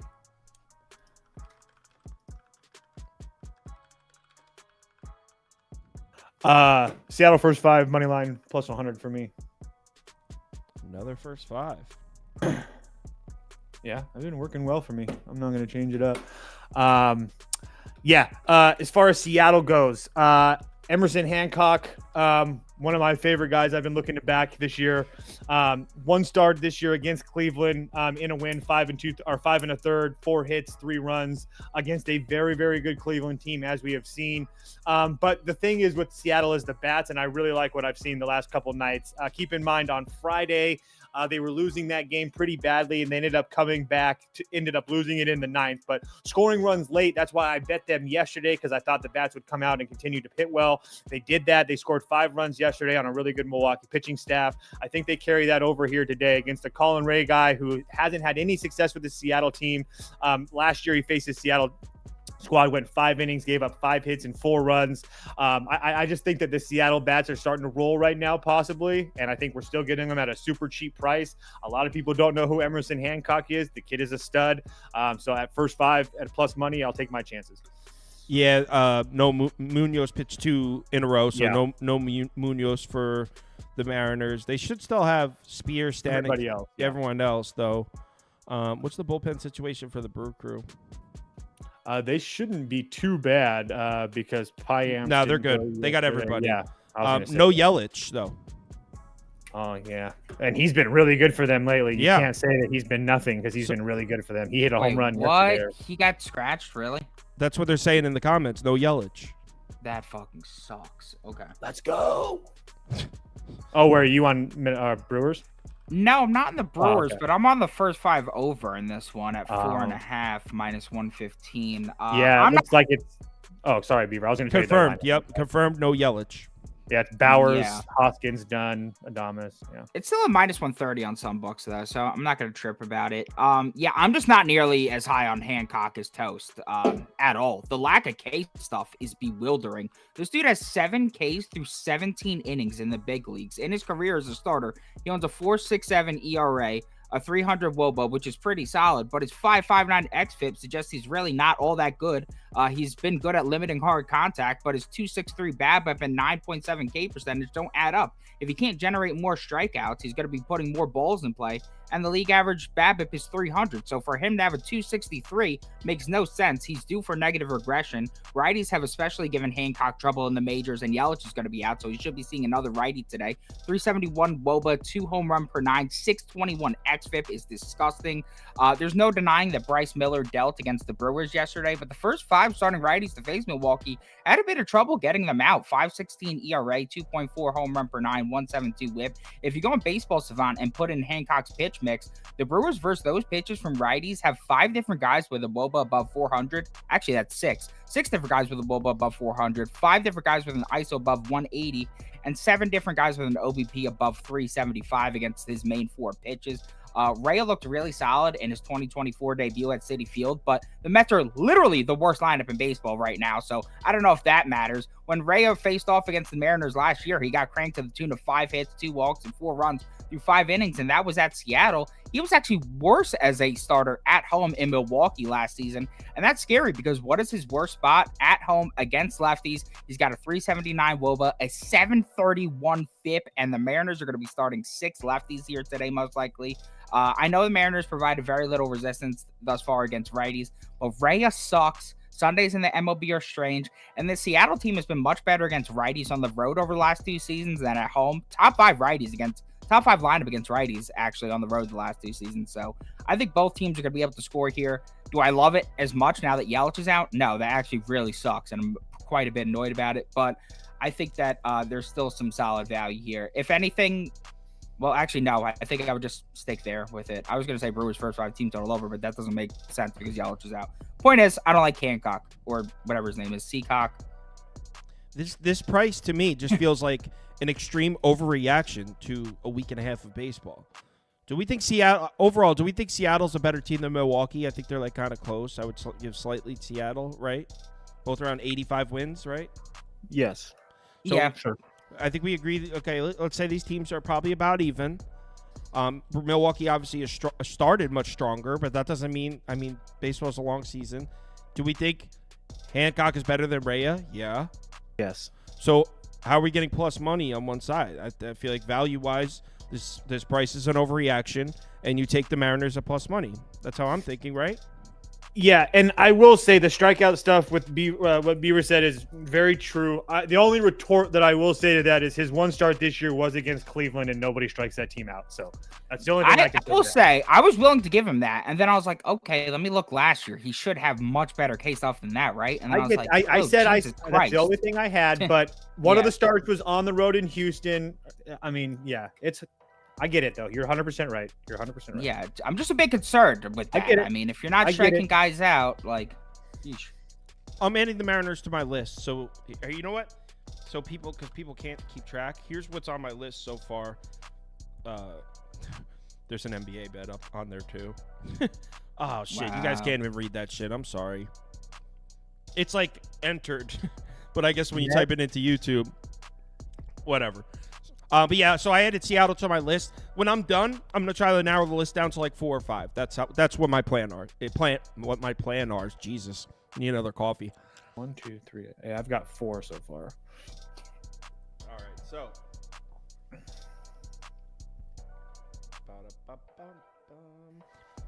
So our poll was on Milwaukee there, by the way. 49%, 38%. So not overwhelming. There is some people that are leaning Seattle with me, but for the most part, the squad leaning towards the Brew Crew there. Next game. Marlins. Where you at, TWD? Come on. Throw your stupid ass fish emojis out there.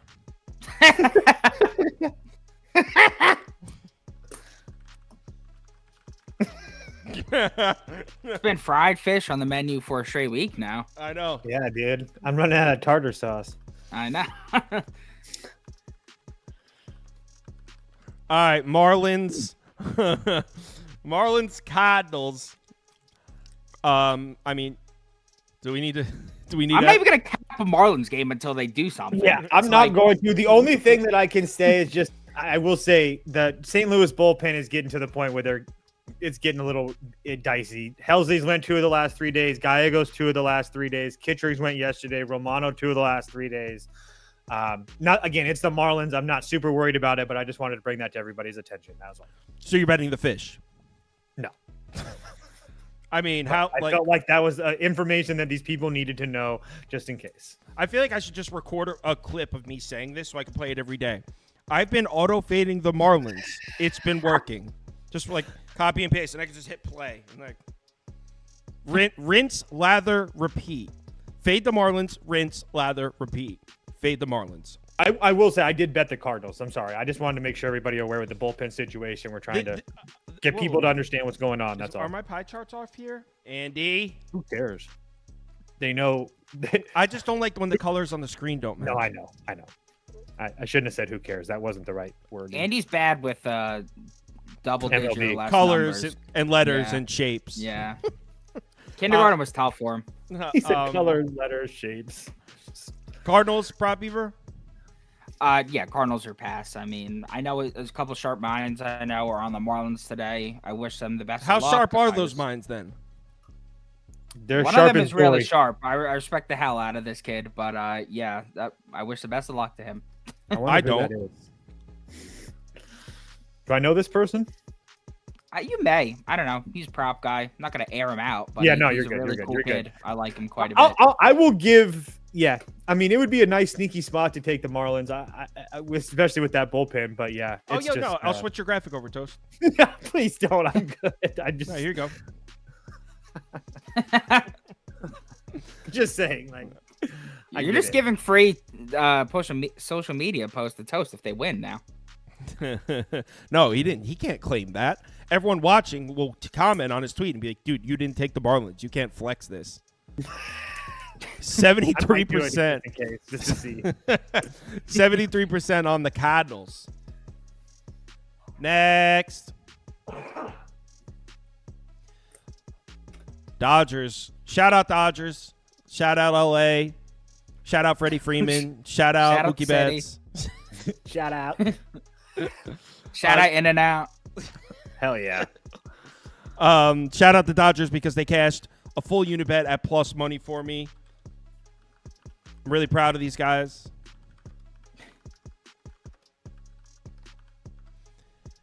Toast. Hugh. I know. Look, I'm not the biggest Gavin Stone guy. Toast loves him. Toast said he's one of the most reliable arms in the NL. Yep, heard him say that. Toast, holy shit, are you listening? Yeah, I was waiting for you to talk more shit about Gavin Stone. I will say you were kind of giving him a weird lead in there. I didn't know what the hell he was supposed to do right there. So if I'm you just want me to talk about I'm it, just sitting here like, what the hell is going on? Yeah, I'm playing over. Weird ass lead in. I'm playing over in this I swear game, I was personally. thinking over. I swear to God. Really? Yeah. Over 8.5. This Cubs team continues to. I mean, look. Yesterday they didn't score runs, but I don't know. I was on the show a couple of times. I had a couple different shows, but it feels like the Cubs had the bases loaded 7 times yesterday. Obviously, that's an exaggeration. Good but management, I'm good saying- pitching, just a thorough team that gets it done. So I just feel like the Cubs can score runs at home against Gavin Stone, and I understand that Shota Imanaga has been really good over his whole career in Japan and stuff, but this is a different animal. I understand he looked really good against the Rockies. That was against the Rockies. I understand that the Dodgers against lefties isn't the best spot for them, but again, it's still the Dodgers. So I think that 8.5 runs is just too small. We've seen a lot of runs in this series so far. Yesterday, I think we could have saw a lot more than the 4-1 game that we were treated to. It definitely could have easily been 7-8 or something like that. So yeah, over 8.5 for me. Not fully understanding the line. There's definitely some pros out there betting the Cubs pretty heavy, keeping this line responsible. Dodgers had almost a pick 'em here. I just checked. They should have all their arms in the bullpen. Gavin Stone is not reliable. I was making a joke before because we have joked about Gavin Stone. Proppy, do you like Imanaga? Yeah, I'm actually a big fan of Imanaga. The guy's got the name the pitching philosopher. He looked absolutely absurd. That actually is thinking. Yeah, pitching philosopher. He got that in Japan.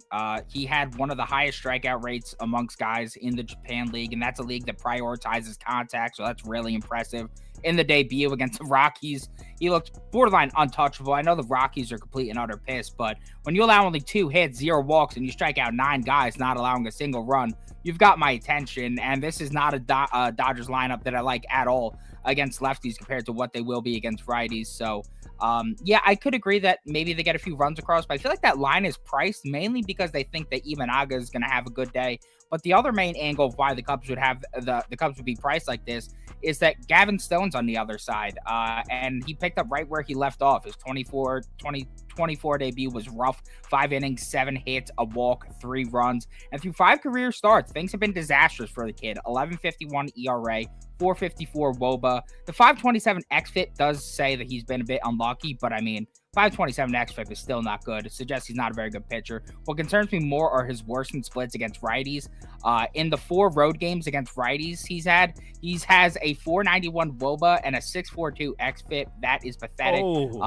Yes, against righties, the Cubs currently sit 6th in WRC+, 9th in ISO, and 5th in OPS. Yamamoto was able to shut them down yesterday, but that guy's a completely different animal. The 5 previous starting right-handed pitchers to face the Cubs combined for a 6.97 ERA and a 1.69 WHIP. The previous 3 or 4 righties to face the Cubs also allowed them to score 3+ runs through the first 5. So I don't really know how I feel about fading the Dodgers bats here, but I am okay with fading Gavin Stone in a Cubs lineup that has sneakily produced at a solid level versus righties thus far. So I would take the Cubs first 5 team total over at plus 124.5. The only reason this is not going to be an official play for me is that the weather there is pretty shaky. I'm reading something there right now that gonna be an ugly start. Should start wet and get worse. So I'm not trying to bet an over in a game where it could get delayed. All these muggy type of conditions. So I don't see any rain. Are you there? I see rain. Yeah. I don't see any rain. I mean, Commission's boy Eli. Eli Roth has it on the MLB weather report. I checked the weather at Wrigley Field last night, and I had it raining during the game as well. So, yeah, that's my lone concern here. But if you're willing to brave through the weather report doesn't say rain, but you're saying I'm looking at it. I'm looking at it right now on AccuWeather, and it does say rain. Toast, what are you looking at? The entire game. Doesn't matter. Toast, are you looking at the weather for the wrong day? No, I'm looking at Ballpark Pal. I'm looking at our MLB Roto weather. Yeah, I mean. So that's my lean, but I'm not playing it because it is supposed to rain the entire game. So I mean, I said, I don't really care. The weather's been shitty there the last couple of days, and they've scored plenty of runs. So, like, honestly, I'm not even talking shit. Like, it doesn't even bother me 1 second. Like 4-1 yesterday could, like I said, there could have easily been 12 runs in that game yesterday, easily. So, based on what these guys say, and I feel like you guys, I like what you guys said. I feel like it points to a spot to play the Cubs. And I know the Dodgers bullpen is rested, so I understand why Beaver took the Cubs' first 5 team total over. Problem is this line, and I like Alzolay too. So if I don't want to take Cubs' first 5 because I think Alzolay's the fucking man. I think he's one of the better closers in baseball.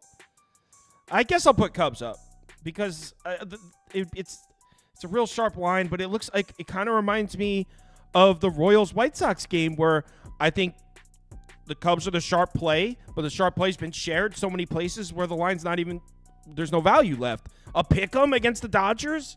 I don't care who's on the mound. It's not going to be profitable long term. The Dodgers are going to win 100 games. So I'll put Cubs up, but I'm not going to bet this one. Yeah, I'd pick the Dodgers if I had to pick a side. I'd pick the Dodgers. I may still post the Cubs first 5 team total over 2.5. I just want to wait till closer to first pitch to get a firmer grasp of what's going on there with the rain. Okay. Yeah, I mean, the meteorologist for Roto Grinders said, I don't know what I would do with this game, and I do this for a living. That's verbatim in terms of postponing it or not. So Got it. Next. Rays Rockies. And how about those Rays? In the Discord, we all took Tampa live at plus 640. I got it. They were down. It was nice.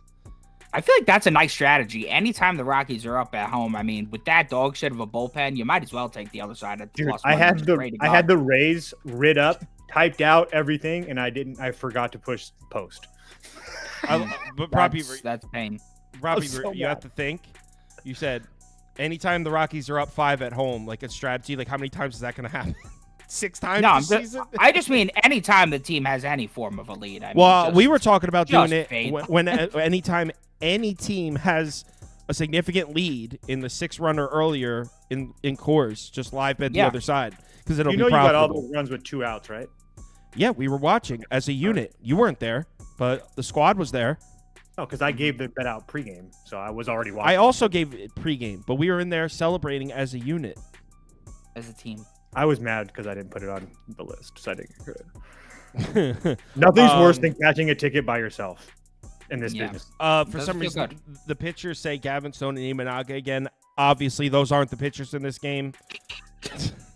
The pitchers in this game are Pipia and Dakota Hudson. And I don't like the price, but I'll put up for – actually, I'll let you guys go first, but I'm raised minus 1.5 for me. But – Yeah, for me, it would be I would make a SGP here. It would be Pepe Le Pew 5+ Ks, Tampa Bay money line plus 120. do I have a SGP graphic for together. that? You should because I sent it to Andy. So it's a toss-up. Yes, I'm gonna I say, mean, nah. 50-50. I mean, oh no, he has it. Yeah, so LePew has had success against the Rockies in the past. He's had 15 Ks and 2 runs allowed through 11 innings and 2 starts against them. And on top of that, what's important to me is that he made a start at Coors before. First start at Coors, always a tough spot. You never know how guys are going to be able to react in terms of their breaking stuff. And he dominated. He went 6 innings. He allowed 5 hits, 1 run, and he struck out 9 batters. He's coming off a rough start against the reigning World Series champs, and I think this would be a nice bounce back spot for him against a dog shit lineup if he played in any of the 29 other ballparks. But even at Coors, with what he showed last year, I think that Pepio can deal here against a very underwhelming Rockies lineup. The reason I'd need to parlay it is because I don't trust the Rays lineup against the righties, especially on the road. But Hudson sucks. The Rays have a significant bullpen edge, especially since the Rockies' best 2 arms in Bird and Lawrence went back-to-back days. So if I had to place a bet on this game, this would be my strategy to get the Rays at plus money because I think Pepio could get the K stuff going against a very bad Rockies lineup. So what Proppy were just said at the end there. So not only does Dakota Hudson suck, but the Rockies bullpen, who sucks, is missing its 2 best arms. I don't care what you think of the Rays lineup against righties. Any lineup in baseball at Coors Field against the arms that are going to be thrown out in the mound are putting up 8+ runs. So I don't see how we don't just take Rays minus 1.5 or Rays team total over. In the first game of this series, I took Rays team total over 6.5. It didn't look good early, cashed late. Second game of the series, I took Rays money line at minus 135. Live bet Rays money line when they were down 5-1. Both cashed. I mean, they're going to score runs. Sounds like you should buy a fucking lottery ticket, is what it sounds like. It sounds like I'm sharp. You're every win you have is in the 8th inning with 2 outs. Yeah, it's called good capping. Yeah, I wish I could get on your level at someday. Work hard. Yeah, I took the Rays. Stay in school. I took the Rays at minus 155. I thought it was just way too cheap of a price to get this game. So you guys can lay your runs in a half. I don't really care. I'll drink the juice. No problem with it. Rays money line. What about And I also want to say that the Rays top two of their top 3 arms aren't going to be available for them. So who cares? What if I do a same game parlay, Rays money line, and try to snag like the Rays team total over 6.5 or something, which I know. I feel like Pepe's the way to go there if you're looking for a parlay piece. What? You said you hate Pepe. No, I don't actually hate Pepe. You said you were like Pooh Darvish and Pepe Le Pew. You said that in this office. Yeah, because I like to piss off Toast and Kamish because they're such baseball diehards. It's funny to poke fun at these guys who are good, who are really good, but they had shitty outings, and I was on the opposite side of it. I like celebrating those wins in such fashion, but Pepe Le Pew is a good pitcher. He's going to be a very good pitcher, and my one complaint with Pepe is the fact that he sucks against good competition. Well, this is horrendous competition. This team stinks, so I think that he should be able to go ahead and deal here. So They do stink. Hold I'm a little on. Yup, right here. This is me. I'm putting it on the screen. Don't worry. Betting this right now. No, we was. Oh, don't worry. I'm not holding out on you guys. Would never hold out on you guys. Let me just get it up on the screen. This is the only thing I love having a PC. The only thing that the Mac is better for is when I take a screenshot on my phone, I literally have to email it to myself and then download the email here. I have an iPhone, so if you have a Mac, you can hook your and it. What the fuck am I rambling about, you guys? You can airdrop it. Yes, dude. I was just about to say, you've already lost me. So. Yeah. Toast struggles with airdrop email it. attachments. Yeah. Yo, This is Toast, true. you know what I discovered though? So What? I was doing a live show with Ski the other day. He pulls out a stack of papers and he has his games printed out, stapled. I was like, dude, I thought Toast was the only one. I love you, freaks. Freaks, man. Who handicap games Ski. with packets that they print out every day. Oh, that's crazy. That's what okay, so here's what I did. Prop Beaver, what do you think? Yeah. I mean, you're not gonna get any argument from me at 5. When you were saying 6.5, I'm like 7 runs even at Coors. It's a bit much. 5 at Coors with friggin' Hudson and no high leverage arms for the Rockies available. I could get with that -125. I think that's a good way to reduce the juice a bit. So Rays money line, and I parlayed it with team total over 4.5. Now, when you're placing those SGPs, the chances of you getting a fair price probably should be getting a better payout than that, but I like it. And as expected, our whole community is betting Tampa here. We got 73% of you clicked on Rays, and I mean, I get why. For the same reason we are on Rays. Just a heads up, when making SGPs, ESPN tends to have the best odds, followed by Really? Bet365. So, yeah, if you guys can make parlays on those two first, those are the first two I would look towards in terms of odds. To be honest, I know how to do the SGP so fast with DraftKings, and we're live. So I just went to the one that I knew I could do quickly. They're actually one of the worst in terms of odds. Oh, in terms of they're real I heard that. dicks. I did hear that, yeah. They're real dicks about it. Padres, Giants, and what was I looking at? Guys, I got something good for you. Okay. Let's hear so- it. I got nothing for this one, so eat, King. So my spreadsheet is kind of probably you're going to be excited next time you come in the office. Okay. So it's not fully operational yet, but it's like half working. And what I did was I took a peek, and I don't want to say the wrong number, so let me just pull it up on the screen.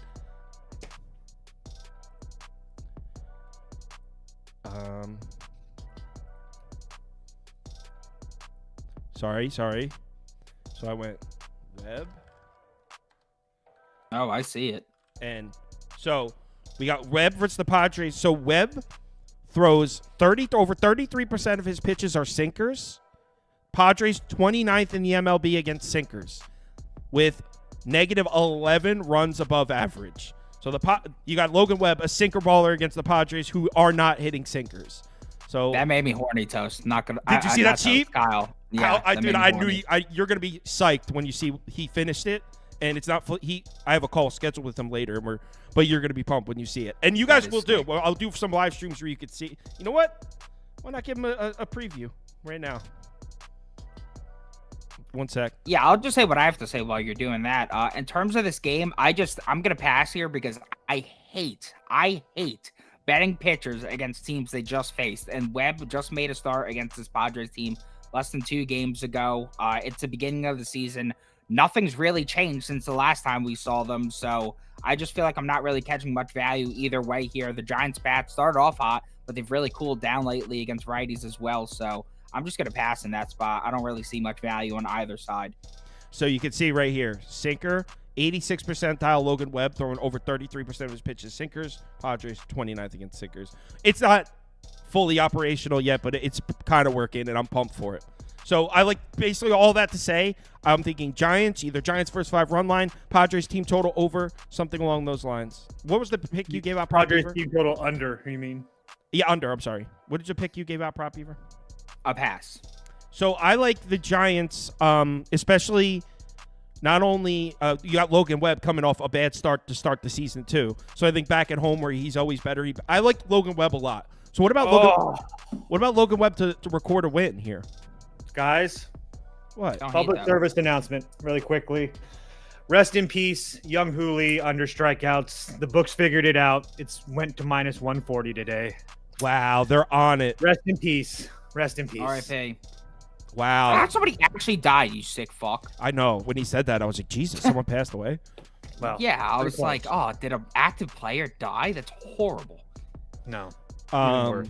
We So, can't make money off it. Toast, how do you think I should bet it? If I like Logan Webb, should I go Logan Webb to record a win because he usually goes deep into games?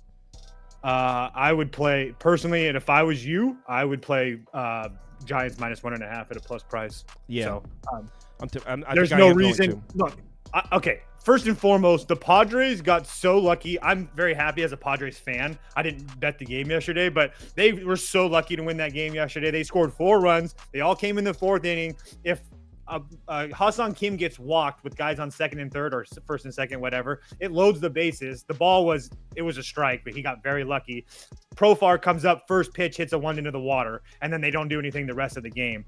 I just think this is a very, very good spot. Matt Waldron looked like shit the last time that he was out and played, or last time he came out, and he played St. Louis and pitched against them, gave up 4 runs in 4 innings on 9 hits.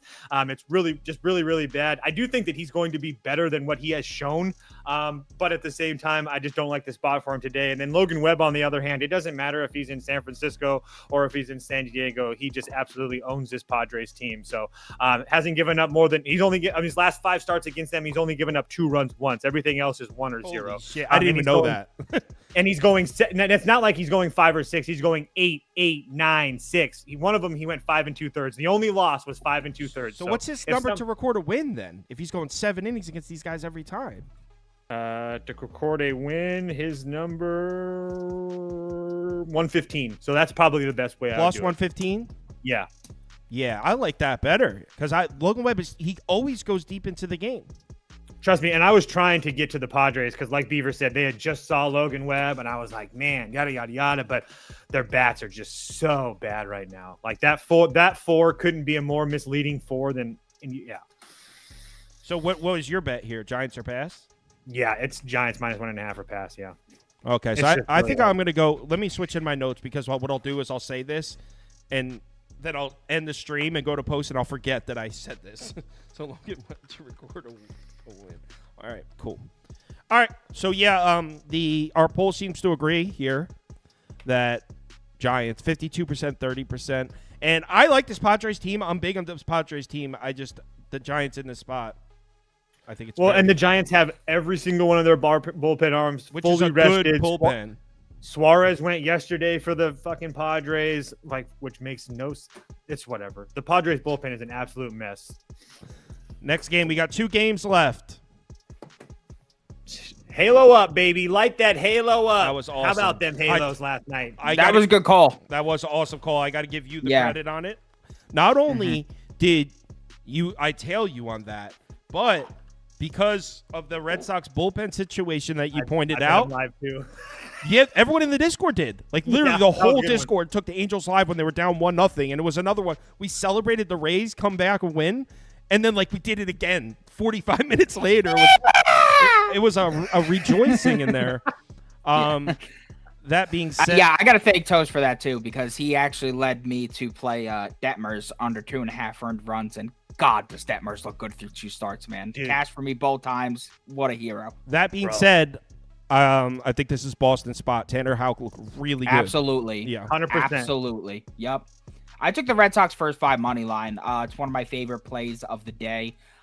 Chase Silseth didn't really have any splits of note last year, but since 2022, this is a guy who's much worse against lefties than righties. Against lefties, he's got a 6.6 FIP, 386 WOBA, 2.7 home run per 9, and a 12% walk rate. The Red Sox are going to be starting 6 lefties versus righties with the injury to Story, so that's really nice for Boston right there. And honestly, I feel like the Red Sox bats against righties are a bit undervalued because after a brutal stretch of competition to start the season against Castillo, Kirby, and Gilbert, they've woken up against the last 4 righty starters they faced. Those starters combined for a 7.45 ERA, 1.86 whip, and 2.33 home run per 9. That was against Canning, Stripling, Boyle, and Miller. I think they're more than capable of getting to Silseth early here. On the other side, we got Tanner Houck. He looked incredible in his 2024 debut against the A's. And the Angels bats have some weak history against Houck.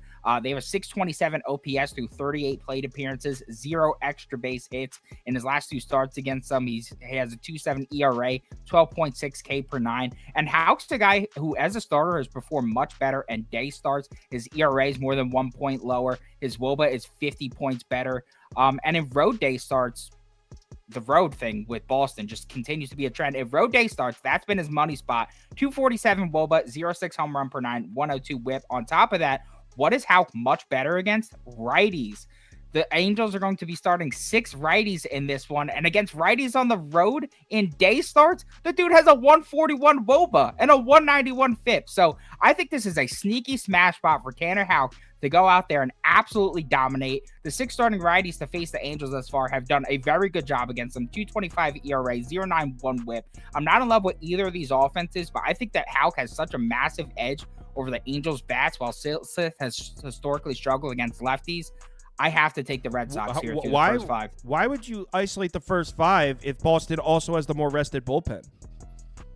I don't, because, well, one second. I saw something with that, right? And I'm not saying Boston's bullpen is good, but the Angels just used their guys to close out the game last night.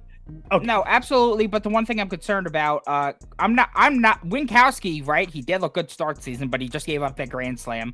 Kenley Jansen, I'm not a big fan of. Chris Martin, not a big fan of. Joely Rodriguez flat out sucks. And he's a lefty, which the Angels are really good at hitting. So if he comes into the game, that could be a liability I don't want to worry about. So I would just rather isolate this to the first 5 where I feel like I have a clear edge here. All right. I'm taking full game. I'm on the Bo Sox for sure, and Toast mentioned he was as well. So I did first 5 run line at plus 120. I sprinkled that too. It was just I could not at that price at the first 5. Yep. All right. And the community definitely agrees. 70% of you clicked Red Sox. So we are a Boston program. Drinking the dirty water, or what? You don't drink the dirty water, do you? Oh, I drink it up. I think they shower in it. I think they live in it. I think it's just a daily part of their life. What a filthy people, those Boston folks. I like it way more than Philly. Much better area. Yeah, I'd take Boston over Philly. Not me. But I'll take a good cheesesteak and those scumbags any day of the week. The best thing about their city is a greasy pile of meat. Yeah, that can be made in most places and is overrated. Their 2 best cheesesteak places, Pat's and Gino's, absolutely suck. You have to go to the Really? They don't absolutely no. That's places suck, bro. D'Alessandro's is amazing. Angelo's is amazing. Jim's before friggin' burnt down was fantastic. But Pat's and Gino's suck. They don't suck. They're just the touristy spots. And they're notoriously pissed. Can I give Toast an honest review? So it's like a local, so it's like a fake sharp thing to say Pat's and Gino sucks. They're good, but if you live around here, there are better cheesesteak spots than the 2 notable ones. That's an honest take. Pat's and Gino sucks is just trying to be like, I'm a sharp and I'm a contrarian. I get it. Yeah. Listen, as a Tubsman, I know my food. It's mediocre at best. As a Tubsman, it's mediocre food. I'll tell you that. Okay, I've eaten plenty of food. I think you can see that. I think that the other places are way better than Pat's and Gino's. I will keep that in mind. Prop Beaver, Sunday Night Baseball and Dane Stunning is on the mound. Oh, well, I could already tell you. I had this planned as soon as Blanco threw that last pitch in the Blue Jays game. I was fading the ever-loving shit out of this dude, and I'm fading him tonight. So I'm taking the Rangers' first 5 team total over 2.5 at -115. I love it. He's coming off a no-hitter. Considering I never thought he was really good in the first place, I have to fade him here. The Blue Jays just suck.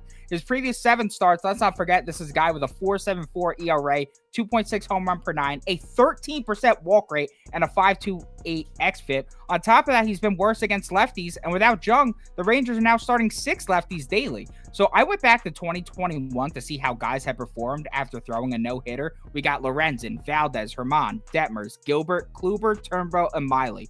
Those 8 starters got absolutely shelled their following start. The 8 combined for an 8.66 ERA and a 1.98 whip.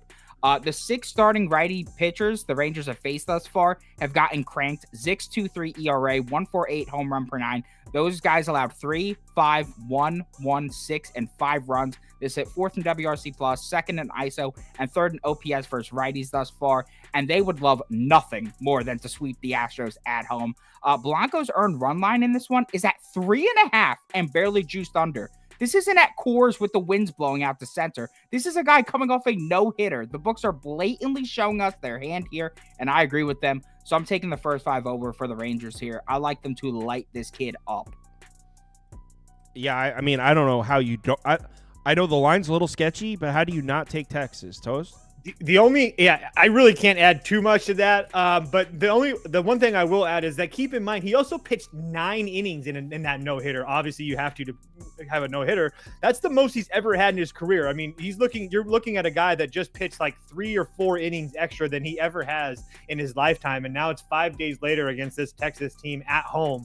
That, like Beaver said, maybe I could get there with like the sweeps of somewhere else. But this game and this relationship that these two teams have, there's no way. Texas would love to sweep their ass. So there's no way they take it light. I'm not the biggest Dane Stunning guy. I know these two are. It's like they have a Dane Stunning kink or something, but it is what it is. And he's been really solid. We have a kink for good pitchers. Yeah. So I think you have a kink for his glasses, but that's just another thing. But okay. Oh, that's you, Beaver. My bad. Okay. Yeah. But either way, I do think that Blanco gets rocked here today. I wouldn't mind an over either.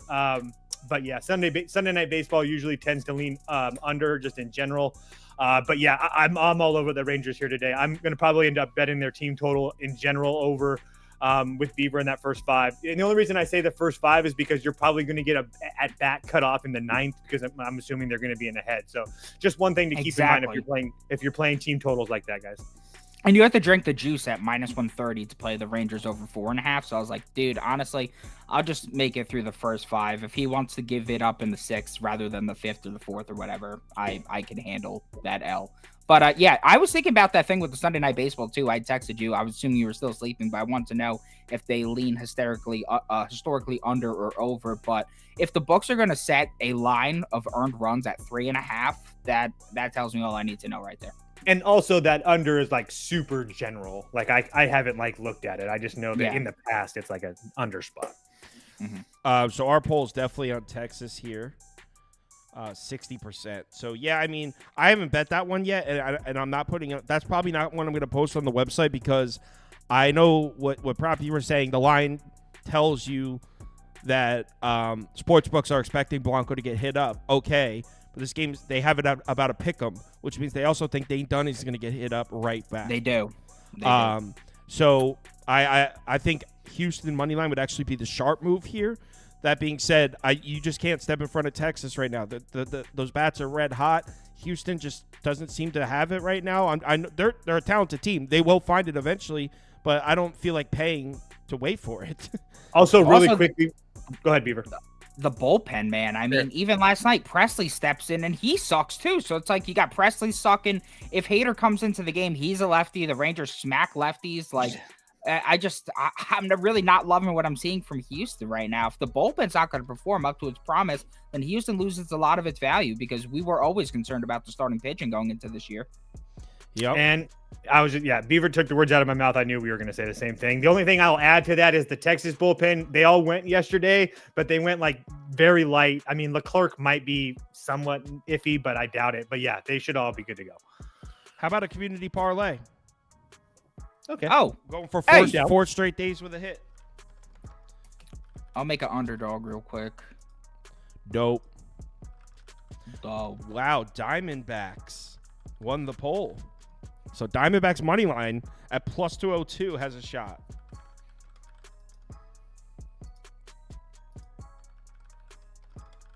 Okay.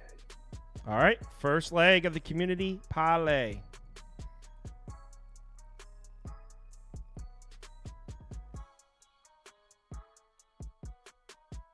This ain't Texas. Ain't no hold 'em. You guys heard that song? Dude, go to jail.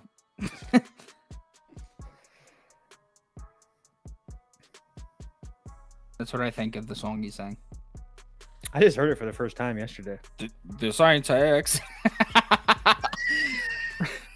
fucking kidding me?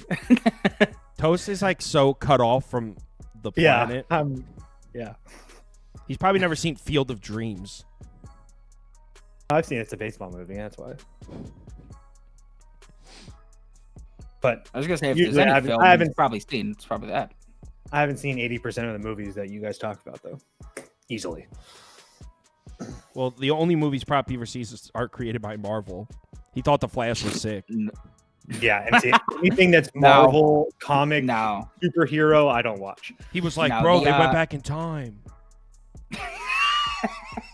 No, the MCU is cooked. They're doing a horrendous job right now.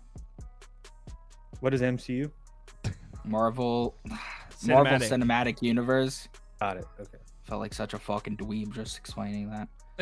Well, you are, dweeb. Yeah. So you're on brand. Can't believe the community went Reds here. Just a mistake on all levels.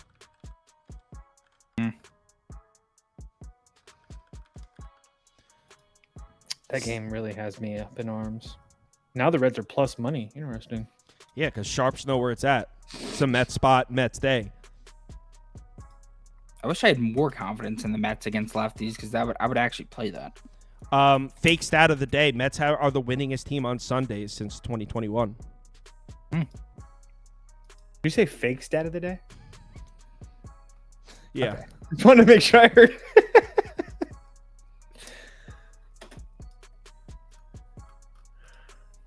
Tigers money line makes it.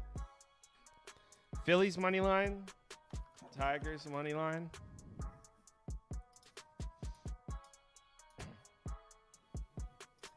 All right. Cardinals. I'm not gonna lie, that Jung-Hoo Lee prop is just really dampened my morning. You need to get help. You need to get over it. Okay, it's fine. Beaver, I was getting plus 200 at one point this year. That is 200. pretty crazy, actually. That is pretty nuts. Has he Plus just never 200. struck out before, ever? He Essentially, no. he had an absurdly low K percentage in the, I don't know if he was KBO or Japan League, but his K to BB percentage was like stupid. He had a much higher walk rate than a K rate. And that was the case in spring too. It was like stupid. The dude doesn't strike out and he draws walks at like an ungodly rate. His plate discipline's like off the charts. He's essentially like Juan Soto without like the power and the dancing. And the stupid shuffle. Yeah, well, that's the dancing, but yeah, the shuffle. That's what I was looking for. Yeah. Rays money line is the third leg. So Phillies, Tigers, Rays. And let's see. Royals got a lot of votes. Royals and Yankees got a lot of votes. So, oh no, Would love if we could get a dog in here on a Sunday, guys. Would love that. it's not the Prop Beaver parlay. It's the community parlay. I know I'm just Well, just tell the community they need a dog. trying to lead them the right way.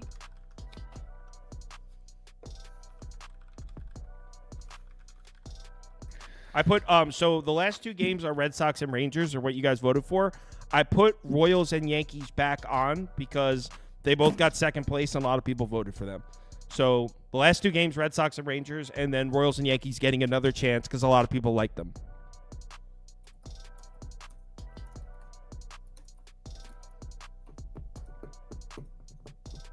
Someone said Prop Beaver has grown on me. Never used to like him.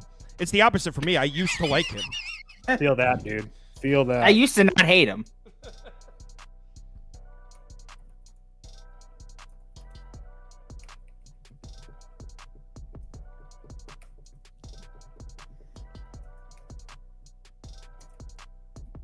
Jess says, pro tip, just add Reds to your parlays, guys.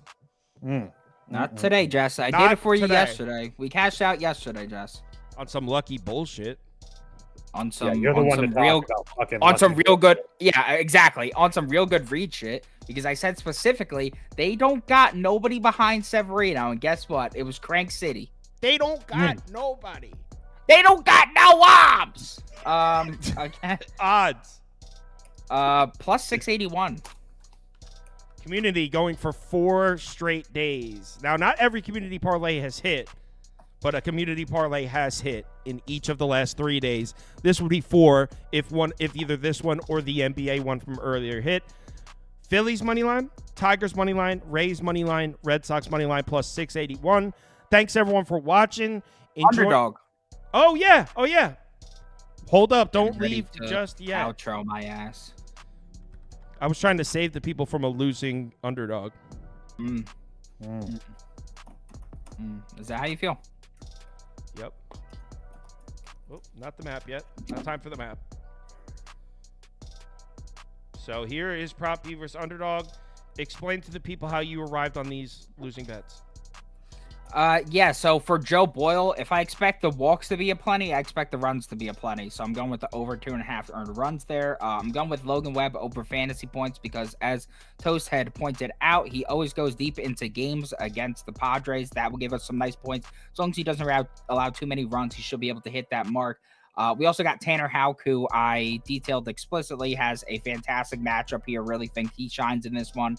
And then for Gavin Stone, we took the lower because A, don't like the match for him. B, if it is a rain game and it somehow does get delayed, if he only pitches 3 or 4 innings, he's not gonna be able to hit that mark anyway. So I just went with the lower in that one. So yeah, those are my 4 plays. All right, if you don't have an Underdog fantasy account, it's available in any state highlighted in yellow on this map. So if you're in one of these yellow states, head over to the website, Underdog Fantasy, or download the app. When you make your account, make sure you use the promo code BET, B-E-T, BET. That'll get you a $100 deposit bonus match. So you deposit $100, put in the promo code BET, and they'll give you a free $100 to play with. Everyone, thanks for watching. That was a lot of fun. A lot of people in here. Sunday MLB can be a little unpredictable. So some advice, you'll hear us say this a lot on Sundays, maybe lower the unit size. Because we say the same thing during NBA season. Sundays are a little weird. It's a getaway day. Teams, this is the last game of the series. They're traveling tonight probably. You'll see a lot of lineup, like last minute. You'll see a guy sitting at it's a weird day. I mean, we're gonna gamble and have some fun. Just please bet responsibly today. We'll be back tomorrow, same time. What's the schedule tomorrow? We might as well look real quick before we. Tomorrow, let's go 4 p.m. tomorrow because the games don't start till. Oh, no. Yeah, 4 p.m. tomorrow. I'm sorry. 4 p.m. Eastern time tomorrow. So team time is always. Have a good one, guys. See ya.